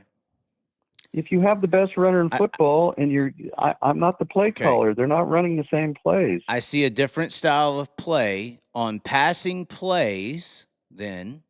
Okay. I see a different style of play on passing plays when Mahomes, Allen, Daniels, and Lamar. I see three different but the styles stats to one different show- style. I do think, all I'm saying, this is why this is even started, because I think Daniels is closer to a Lamar style of play, and I think he's But going to I'm saying succeed if more because of you're how he telling throws. me- You're telling me the guy that had the higher completion percentage and the better touchdown to interception ratio is the worst passer. I didn't say worst, and I didn't say can't. You're You said trying he's to the worst. add You these said you words don't like into the way he here plays. that I haven't said. I haven't said worst. I didn't say he can't make a Super Bowl or win. I didn't say worst in a passer Then what or any did of you these say? things. I know these notions are out there, and people are trying to say that about Lamar, and that's not fair. But that's not what I'm saying. I broke it down what I mean by style of play. I said I think he looks to run So faster. he has a different style. Right. So I what? think he looks to What is run. a different style? Well, I think that sometimes doesn't succeed. So And it can. It obviously has, right? I mean, look at their record, look at his success. You're implying that he is hurting his team by his style. No, I mean, there's players that can do exactly what he does. You just said it. You said he's not succeeding because of his style of play. You just said it. I think that style of play does hurt the success versus a Daniels, That's what you're Mahomes, saying. You're saying and Lamar Allen. Jackson is a failure. You're saying Lamar Jackson is a failure because I'm comparing his him. style I'm of play is comparing him hurting to his Josh team. Allen, Patrick Mahomes, and Jaden Daniels. That's a pretty big comparison. And you're saying they're all better than him. You're saying they're better. If I'm projecting all four of those, he is fourth. Yes. Well, we get to watch this. We get to watch this over the next 5 or 10 years play out. You're saying they're better than him. I think all four of what quarterbacks we're talking about are better quarterbacks than Jalen Hurts by far. I mean, no, don't bring that in. I'm just saying. No, you want to say worst and can't. I mean, Jalen Hurts ain't as good as them. I didn't say worst. It's your show. I didn't say that he can't win a Super Bowl. I didn't say any of these things. You said it's your show. You led this conversation. I didn't lead the conversation. You led it to say that Lamar Jackson is a worse quarterback than these other three players. You said I didn't have anything to say about it. Well, you implied originally worst in the league is what I think you said originally, but no. You were comparing four quarterbacks, so we went to the numbers, and the numbers did not align. Verify what you said. Correct. You're saying your eye test overrides the numbers. Well, I mean, the three of the quarterbacks are playing this week.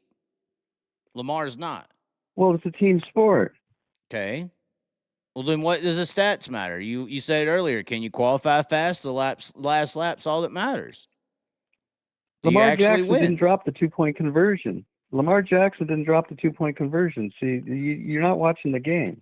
Okay. This goes back to what someone wanted me to ask you. You're going to go back to, is Shane Golobic with 2 outlaw wins better than Justin Sanders with 0 outlaw wins? Who's better?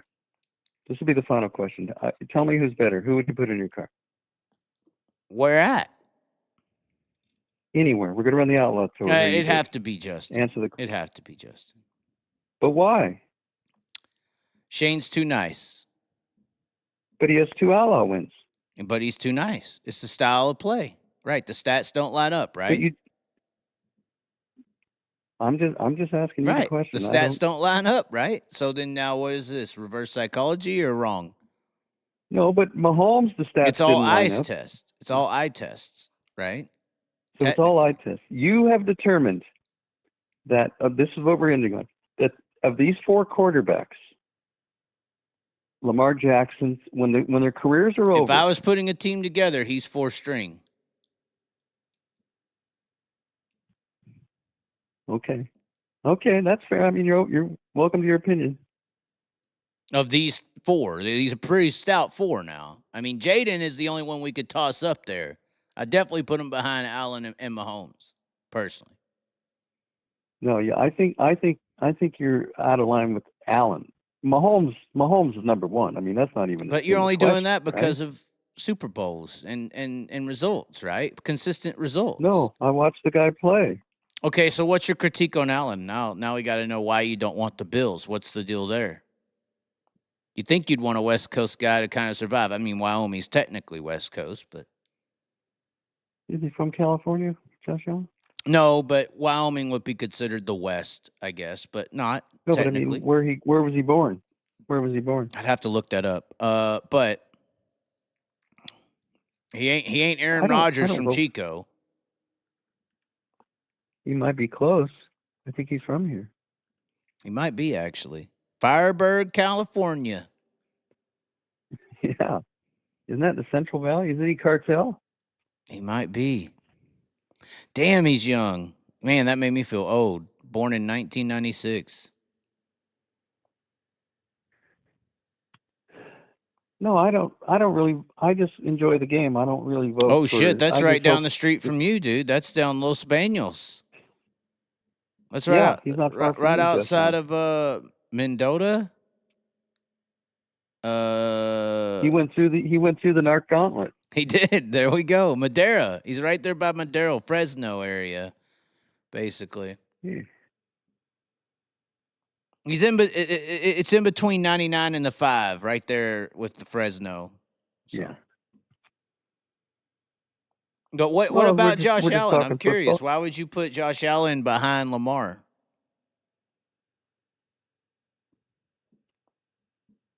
I wouldn't put him behind. I think they just have different styles. I don't think you can separate who's better between the two at this point in their career. I mean, I don't know what they might go on to do, but at this point in their career, I think they're pretty even. It's two different styles. Why? I don't think one's better or worse. I mean, what's the different style? Well, Josh Allen is more of a big drop back passer. He's more of a Ben Roethlisberger or Jim Kelly, or he stands in the pocket and he's going to scramble. Where Lamar is more of the modern, Jaden Daniels type, Mahomes type. He's more of almost a runner hybrid passer. It's two different But things. wouldn't you say that Allen can burst and run, unlike Kelly and unlike those guys could? I mean, that's not a Steve comparison. Young, he's more like Steve Young. I'm just saying it's two different styles. I feel like Allen is at least in the 4.7s. 4.6, 4.6, 4.7. That's fast, Joe. Well, I don't know. I think you're splitting hairs here. I think they're both top 5 quarterbacks, and I don't think I can really say one's better than the other based on what they've done. They have a long way to go. They're fun to watch. I think, Justin Herbert can be in that conversation. I think Joe Burrow's. I would take Joe Burrow second. I'd put Mahomes and Joe Burrow second. You think ranking? You think that? Yeah, I watched the game. The Joe Burrow's fantastic. I mean, his team went down the toilet this year, but that's the NFL. It can happen. Look at the Niners. They won 6 games. It's an up and down league. It's tough business out there. But when you watch these guys, Joe Burrow's ability to deliver a ball, or Justin Herbert, or I'll take Joe Burrow's number 2. If I was starting a team and I didn't get Mahomes, I'll take Burrow. So it is funny that I said that Daniels was sort of. I mean, Burrow was in. Go ahead. Sorry. Well, Burrow was in the Super Bowl a couple of years ago, and then team game once again. I mean, it's a lot of factors. I mean, if your defense gives up 40 points a game, what are you going to do? But to watch the quarterbacks play, I mean, it's Jaden Daniels. Just 1 year. This could be a fluke. You don't know what we've seen this before. Guys come in and have 1 or 2 years. Well, I mean, I watched a few of the C.J. Stroud games last year, and I didn't really see it either. Yeah, he was the wonder boy. I told Jeremy that. I was like, I don't really see it when I watch him. He misses shit. To me, accuracy just rules all. But, yeah, I just didn't see it, and it's showing in his second year. But I watched this Daniels, like you said. I mean, drops back, don't get phased, nails it on the dime. But in time. But here's what happens. So these NFL coaches go to work. All this stuff is on film. Yeah, all this stuff is on film. They're gonna analyze Daniels, and they're gonna look at his weaknesses, and you can catch people off guard a little bit when you're new and they're not sure, but you got to give it a couple of years. I'd like to see him win the Super Bowl myself. I think it'd be great. But once they have you on film and they have enough footage and they get time to analyze it in the off season, and when your team gets successful and a couple receivers leave because of free agency and your left tackle leaves because of free agency and you're now more of a target, it's great. It's great competition. It's tough business, and Mahomes has proven it.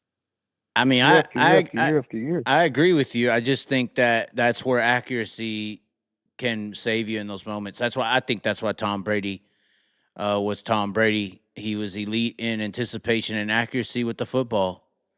But he had Belichick. He wasn't on Cleveland. But he left him as well.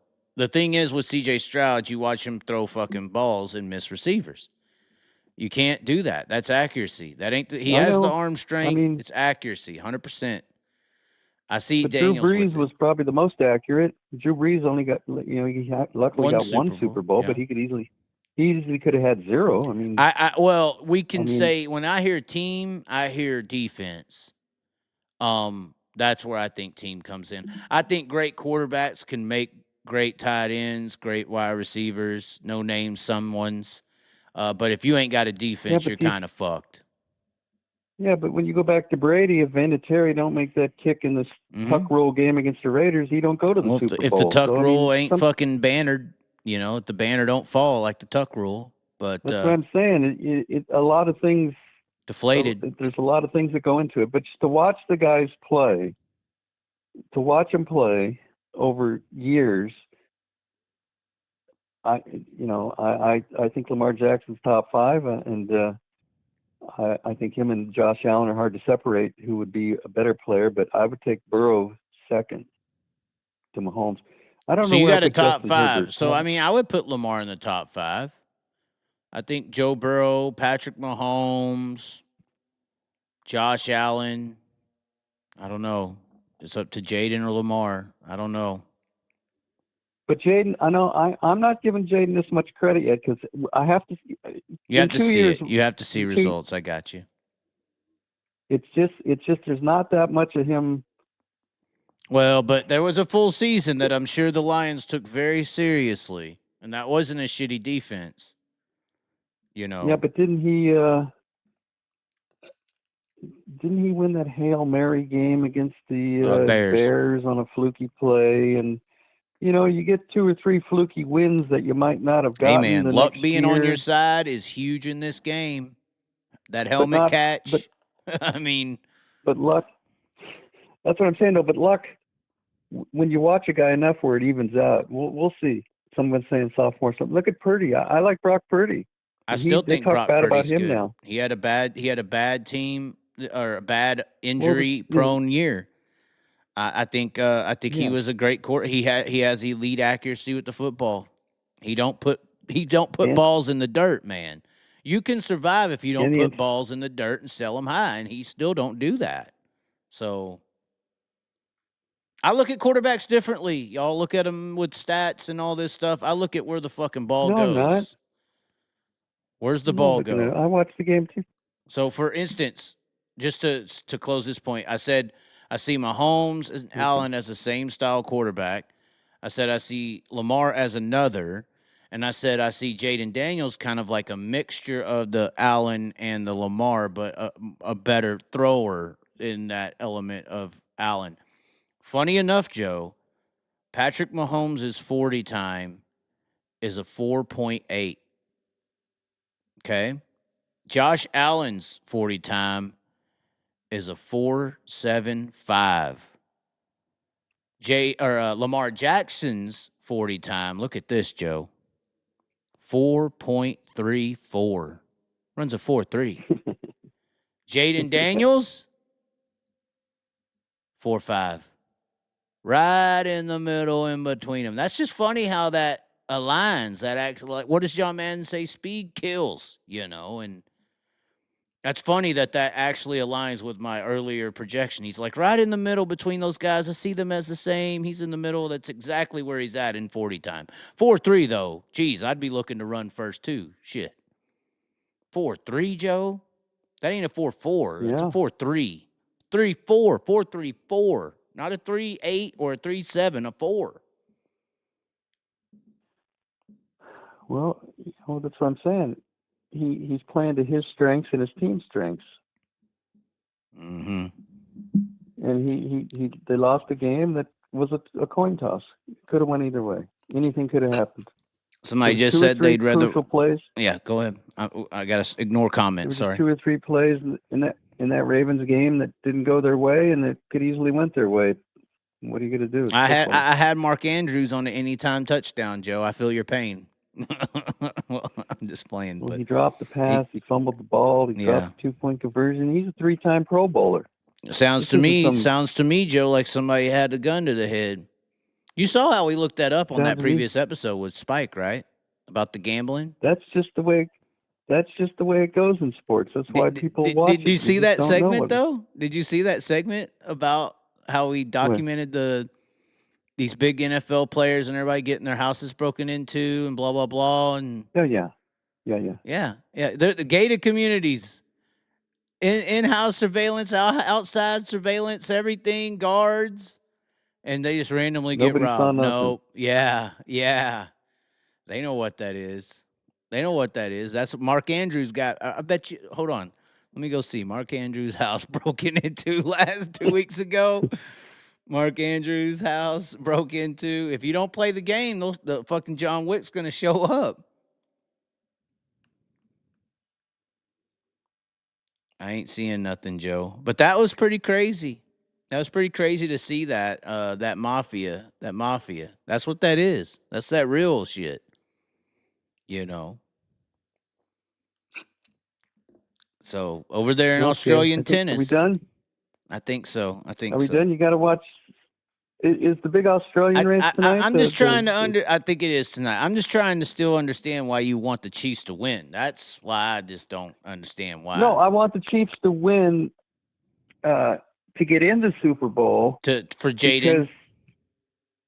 Yeah, that's what I would enjoy seeing. Now I don't. If the Bills, I'm going to watch it either way, but I just want the Chiefs had a soft year, though. The Chiefs had an easy road. Their one loss was to the Bills. I don't know. How do you legit, outside of your fairy tale that you want to see happen, how do you honestly see it happening? It's hard to, because that's the game, right? I mean, Commanders Eagles is a toss up to me personally, but yeah, I mean, having watched sports my whole life, it's almost inconceivable to think that Mahomes is going to just have it his way every time. Right. You just coin flops. You're saying. This Buffalo franchise, you just would think that it would be Josh Allen's turn to beat Mahomes. He's 0-3 in the playoffs. It's just the sheer numbers of the odds. But really, is Mahomes going to beat him again? Really? But if he did, I said this the other day when I thought it was a trap game, the last Bills game. Or no, not the last one, the one before it where they played Denver. I thought that was a trap game. But it's one of those deals. If he goes in there and gets beat again, that fan base, that Bills Mafia will just sit back and say, "Yep, saw it coming." They won't be surprised. They're used to going to the only team to go to 4 Super Bowls in a row, Joe. Well, I know. And lose them all.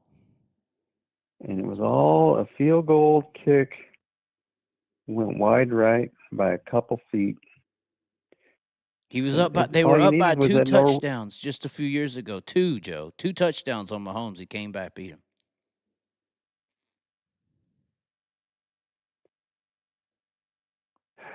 Well, we're gonna watch it. I don't know. If I was betting on it, is that what you're asking me? If you were putting money line, no spread. I think there's no spread. It's a pick 'em, isn't it? At this point, there should be. I would just think Buffalo, because of the sheer odds, they can't lose every time. They're too good. You're saying no matter how many times the coins came up as heads, it's coming up as tails this time. Well, I just think the Chiefs have kind of had a down year. They've kind of just eked out. Luckily, so many wins, and I think it's just going to run out. That's what I would think if I was betting. But I bet if I had money on it, I'd bet Buffalo. But I just want to see the drama of Mahomes going against. No, I don't mind either way. I definitely just if the Redskins win the first game, then I'm going to be happily watching the Super Bowl. I don't want the Eagles. I want the Redskins. I want this to continue. now you're being a very unapologetic white male of America by continually desecrating the natives and calling them the Redskins. The Commanders. I feel like that's the one good thing about the Trump era. I do think the offensive era is over, so he may actually sign executive action to make it be the Redskins again. That would be a popular thing. I mean, weren't they called like the Washington football team for a couple years? I think so. Yeah, the year they didn't know what they were going to be called. Yeah. Yeah, they were the Washington football team. It's a shame because their uniforms with the arrowhead on the helmet, they had beautiful uniforms. Yeah. Now their uniforms are kind of college. They look like a maroon Alabama or something. Sean and me watched them a couple weeks ago, and he's like, "Who is this? Wisconsin?" He had no idea. It does look like a college team, but I guess that fits the college player coming in and potentially winning the Super Bowl. But yeah, that Redskin shit's the dumbest shit in the history of the world, kind of. I mean, I get the offense and all that, but it's not offensed. But what I don't understand is like Stanford University back in the 70s, they used to be like when Jim Plunkett was there, they were the Stanford Indians. Stanford Indians, and they said that was offensive, and they changed it to the Cardinal. It's the Stanford Cardinal now. Yeah, so what the fuck is the Catholics supposed to be mad? I just don't understand. Maybe I'm just insensitive, but is the word Indian offensive? Yeah, I didn't understand. I thought it was it's a white man label. That's why you have to call them indigenous people, because Indians was a racist term created by the white man. This is crazy, Joe. I mean, I know you're more understanding than most in this department, but from my understanding, everybody who went around and whooped everyone's ass took over the land and dictated shit. And unfortunately, I guess the white guy got really good at that at one point and went around and whooped everyone's asses and took all their land and made the world what it is. You know, I mean, fuck. I mean, maybe I'm just insensitive. I mean, I can see where redskin is not an endearing term, but I didn't know like Indian was a bad word. Yeah, redskin's definitely like black guy, you know? Yeah. Yeah. Well, it's like the Cleveland Indian, the baseball team is not the Cleveland Indians anymore. Yeah, Indians is technically a racist term because the white man created it. Huh. I know, but they didn't like the Redskins. They didn't change it to why didn't they change it to a name that honored? Right. If the Indians. Right. If the Indians is a bad term, what is the term we should be calling that race? Right. Well, and that's my argument to the whole land and all that stuff is it's like, so the commanders would be like the generals of some kind of tribe, army. And like, if you're saying this land right here used to be whatever tribe's land, didn't that tribe at one point come in here and kill the original tribe that was here to take their land from them? So who did y'all kill to take this land? Because y'all got all these different tribes that went to war for territory. Is the Chiefs a bad name? Hey, look the fuck out now. You don't fuck with that Midwest shit. You know, I mean, don't the Chiefs have a mascot who wears Indian? Yeah, don't they mock Native American speeches and chants in their stadium? Wouldn't that be considered mocking? What about the Florida State football team? Don't they have an arrowhead? But they're called the Seminoles. I believe Seminole is a tribe. What about the Atlanta Braves? I think they changed the Atlanta Braves, actually, didn't they? No, they didn't. Don't they have a tomahawk on their jersey? I don't know if the Braves name changed. Let's see here. Well, Hank Aaron played. They had a tomahawk on the jersey. I know that.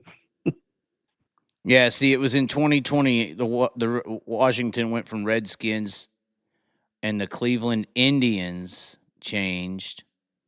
Attention turned to the Atlanta Braves team. The Braves released a statement announcing that discussions were ongoing about the chop, but the team name would not be changed. So they had some balls down there in the South. They was like, "Fuck you. We got white and black people on our side." Atlanta. You know what I mean? So Yeah. you think that would have happened with Washington? I don't know anybody with a brain on them that enjoys the name change from Redskins to Command. I don't know anyone who. It just doesn't make sense to me. I think some of this shit that don't make sense is going to start rolling back, though.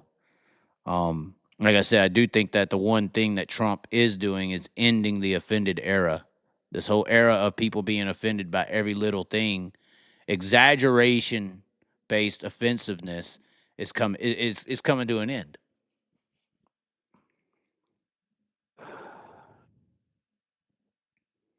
Are you going to get political, Joe, or that sounded like a sigh of political? No, I don't know politics. I don't know.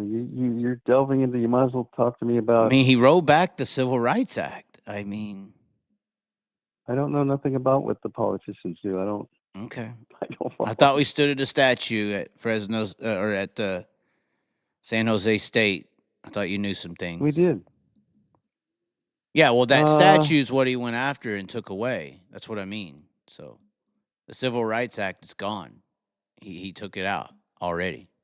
You saying the statue's not there? No, the statue's there symbolizing the Civil Rights Act, but he took the Civil Rights Act out. It's gone. Huh. Right. I didn't know this. Yeah. Civil Rights Act in 1965, he revoked it. What does that mean to the general public? I mean, it's good and bad. I think in 1965, you needed the Civil Rights Act. It basically made sure that federal government and agencies interviewed or gave the opportunity to people of diverse culture or background a chance to be, or a interview, basically, sort of like the Rooney Rule. Oh. You mean the Rooney Rule that they never really apply? Well, and it did get applied government-wise, but regardless, the idea is Trump's rolling back a lot of things that may have been needed at one point, but in today's society, your qualifications to get jobs should be based on merit, not skin color or sexual orientation, which is potentially true in today's world sometimes. I still think there's a lot of backwooded companies that don't agree, but that's a whole nother deal. He's basically removing anti-white laws is his movement, technically. Because he's seeing these things as anti-white.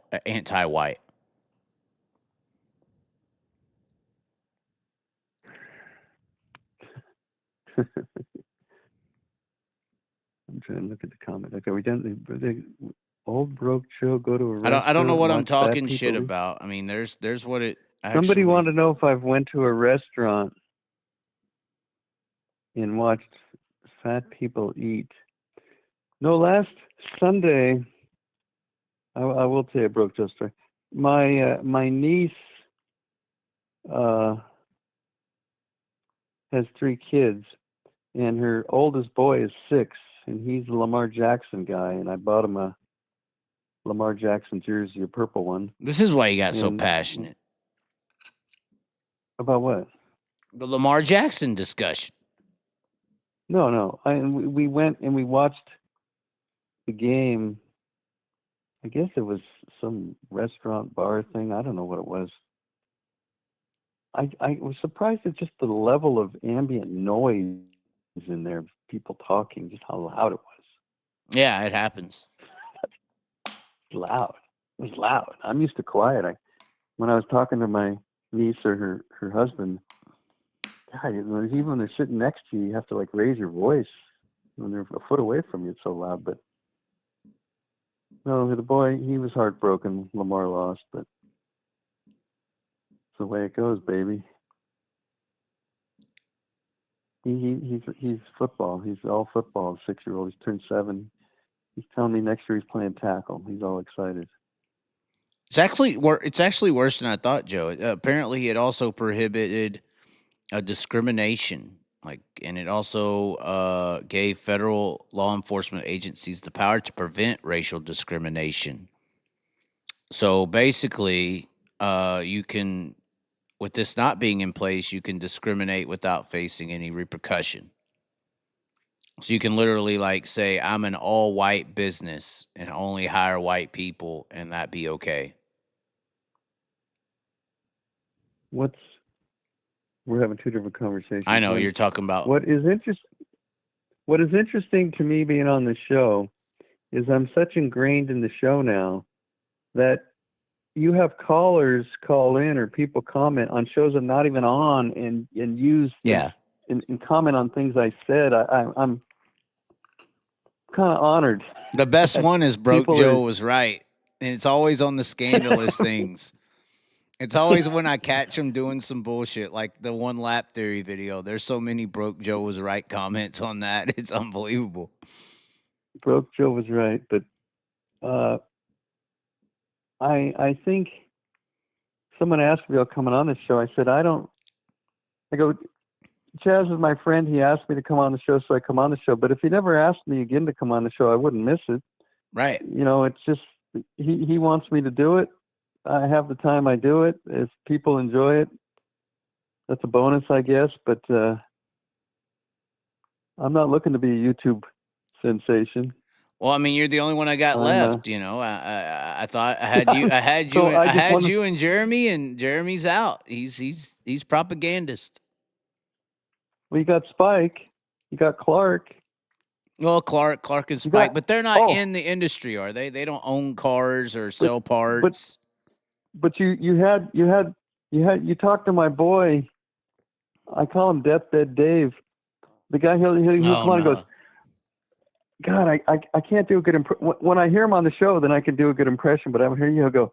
You better hear me. It's Latino Valley. It's Latino Valley with the big speakweights. It's good. He'll go. I don't think they're going to race more Irwindale. We're going to race Irwindale. There you go. And then you have to kind of figure out what to say. What did you say? Yeah, you have to decode them. And then when you talk to Sean, when you had Sean behind you, and you asked him about Broke Joe, he kind of talks like he's constipated. Go, well, I think Broke Joe. I'm not sure. That's not right. I can't quite agree with Broke Joe on that one. Maybe he just doesn't want to have any fun. It's jeez. We're the degenerates. We're all degenerates. Well, and then Spike comes on and just talks about 20-year-old girls all day. No, he doesn't. I know. Spike's my boy, but what's your Spike impression? Wayne Harper. That could be good. Yeah, I got to work on that. I kind of perfected my Wayne Harper. I thought that Sean one was pretty damn good. That was close. It's like Sean falls under he seems like a nice person. He doesn't want to. I think it sounded like he believed in what I said, but since it was going to go against what you said, he didn't want to. He didn't want to take a stance. Oh well, are you saying? I guess you were talking about Peasant Row. Well, I guess what Joe, he has his own opinion, but it's just kind of the way he was. Yeah, oh, man. I think he's scared. I think people get on a camera, they think they're talking, and people can hear them. They freeze up, on their opinions. Well, that's interesting. The first time I was ever on, well, I've been on a couple things earlier, but the first time, Jeremy, that was all set up by Greg Hodnett, really. So I wish Greg was still alive. He'd be fun. But the first time Jeremy said, "Hey, you want to come on the show?" I remember being kind of nervous, and I go, wow, I'm going to be talking, and people are going to be listening, and I don't know, I might, you think I might say something stupid, or I don't know. There kind of is, you've never done it before, so there is kind of that barrier of fear, I guess. It's kind of a form of public speaking, so I can understand when people get on. Sometimes it's, I don't know, it just seems like when I flipped through your show, you had a guy call in and he wanted to, hey, call Joe. We can have a 3-way conversation. I don't know. I'm part of the show. We've built a facade.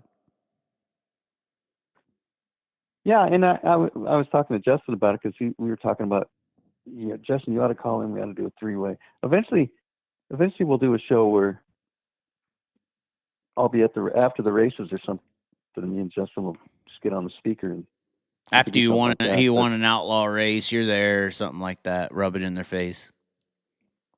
No, see, we're not here to rub anything in anybody's face. Mm-hmm. We're here to just do our best and go home, and we accept whatever fate has for us. We're not here to put nobody down. It's the Jaden Daniels. I'm here to do my best, and whatever happens, happens. I'm not looking to. You wanted me to go to the NARC banquet and put people down, and I didn't say put people down. That's not what happened. Yeah, you did. You put on a suit and show people up and strut in there like you own the place. That's not who we are.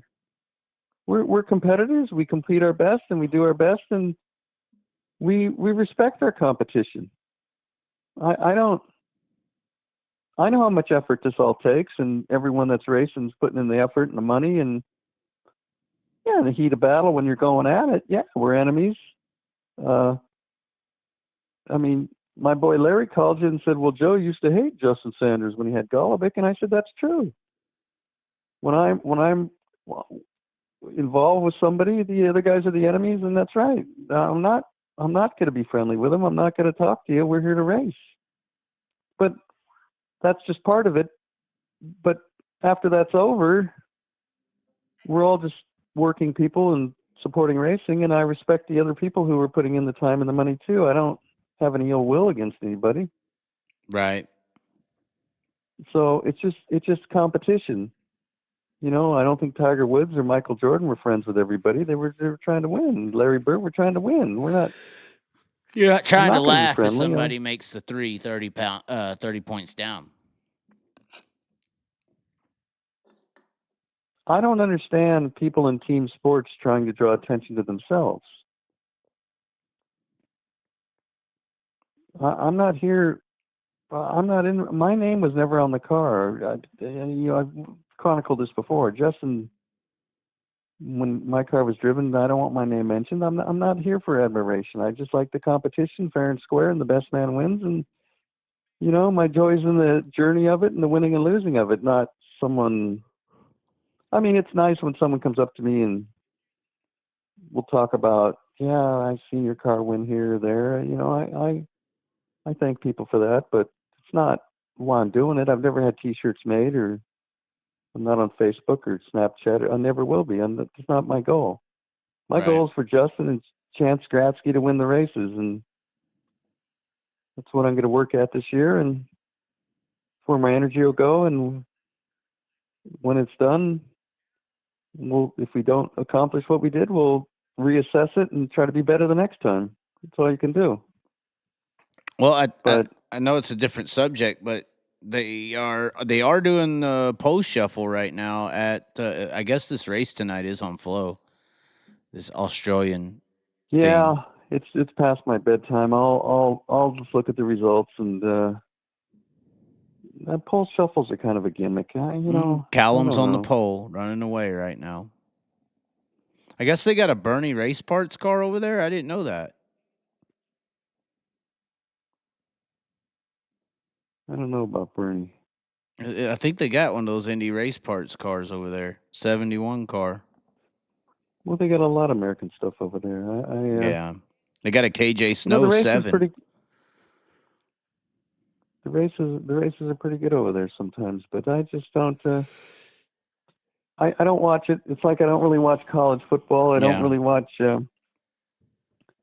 there's a lot of things that, motocross is sometimes good racing, or MotoGP, or, I only have so much time in the day. Right. I can't watch everything. Okay. Well, I'm going to my card show, and then I'm, an interesting one. I'll end you on this note, Chaz. You ready? right at 4 hours. This is perfect. One of the local photographers, Dennis Maddish, who I became friends with, and through his friendship, I really started appreciating photography. The whole time I raced, or even up to maybe 5 years ago, I didn't even pay attention to photographers. I just took it for granted. There's a guy taking pictures. But when I see the time that the photographers put in, and the effort, and the pictures, I think they're kind of unsung documentarians, if that's a word, of the sport. And they put a lot of money in. Those cameras are not cheap. Yeah, and it's an art form. And in being friends with Dennis, I now appreciate the people who spend their time and effort documenting the sport through pictures. I know with everything on video now, it might not seem as important, but he told me he asked me, he sent me an email. He said, "Do you have your Victory Lane photo from when you won at Baylands?" I said, I used to have it. I lost it about 30 years ago. I didn't know why he even asked me that. But then he said, "I inherited all the negatives from Bayland Raceway Park, and I have that picture." So we have a Broke Joe and Victory Lane picture. Oh my God! I'm going to go over his. I go to the card show tomorrow, and then Sunday morning I'm going to be over at Dennis's house. But I imagine every time I go over there, it's fantastic. He I don't know how much of Bayland's history he has, but I might be going through pictures and find some great Victory Lane pictures with Steve or Sammy or Hod or Wolf, or I don't know what I might run across over there, because I like history, and I'll see if I find any gems. Maybe Doty and Jack and Sammy and Vic. I don't know. I don't know. You're going to go through them. Yeah, I'm going to go through them, and if I find some stuff, I'll definitely we'll do like a if you want, we could do a photo albums show and just flip through them all. Yeah, that's a good point. If I don't know what I'm walking into, but if I find some top photos of these top outlaw guys from the 80s, I might get prints made. And what we can do, maybe to raise money for the Chaz, we can do an auction or something. Oh no, we're back to the live auction idea, huh? We got to auction the tickets. Got to get Kyle to sign them. Oh, I thought I was supposed to sign them, but no. This, Jack Hodenshield drove my car. If I found a nice, I know he won races at Baylands when he was in the 1ST car. I was just going to, give him to his son. But I don't know what I'll find. If I find stuff that's, I don't know, we might have Victory Lane pictures of like Rich Vogler running midgets there. I don't know what I might run across. Right. This could be a gold mine of racing memorabilia. Yeah, so maybe we can raise some Chaz money by you might be selling photographs. Oh, well, if that happens, that'd be interesting. Yeah, this is historical stuff. I would just hate to get less than what you would want. That's the only problem. I mean, who knows? We may get nobody. No, I don't care. If I'm telling you this stuff, if I find stuff that I find interesting, people are going to want it. And it's, we sell it for $2, we sell it for $2. If it sells for $200, but we'll have to see what's there, and then I'll let you know. But this is going to be very interesting to go to Dennis's house, and I'm thankful that he is going to let me go through this stuff. And Baylands was the place to be from 81 to 88 out here when the Outlaws came. It was, I know a lot of people might not, you have to be pretty old to remember it at this point because it closed in 88, but it was the Mecca of racing in California, Outlaws, for that period of time, and it was a great 3/8 mile high banked, fast. And everybody was there when these events. And Steve Kinzer was just in his prime. So was Sammy and Wolf, and everybody was there. That was the legends of the sport. I'll let you know. It's just legendary stuff. I've seen some. I don't know what I'm going to see, but I'll let you know. Okay. You'll see, if nothing less, you'll see a Broke Joe victory lane picture. Oh, at the least, we got that. At the least, we're going to get that. I don't know. All I remember is at that point in time, there was no cardboard cutouts.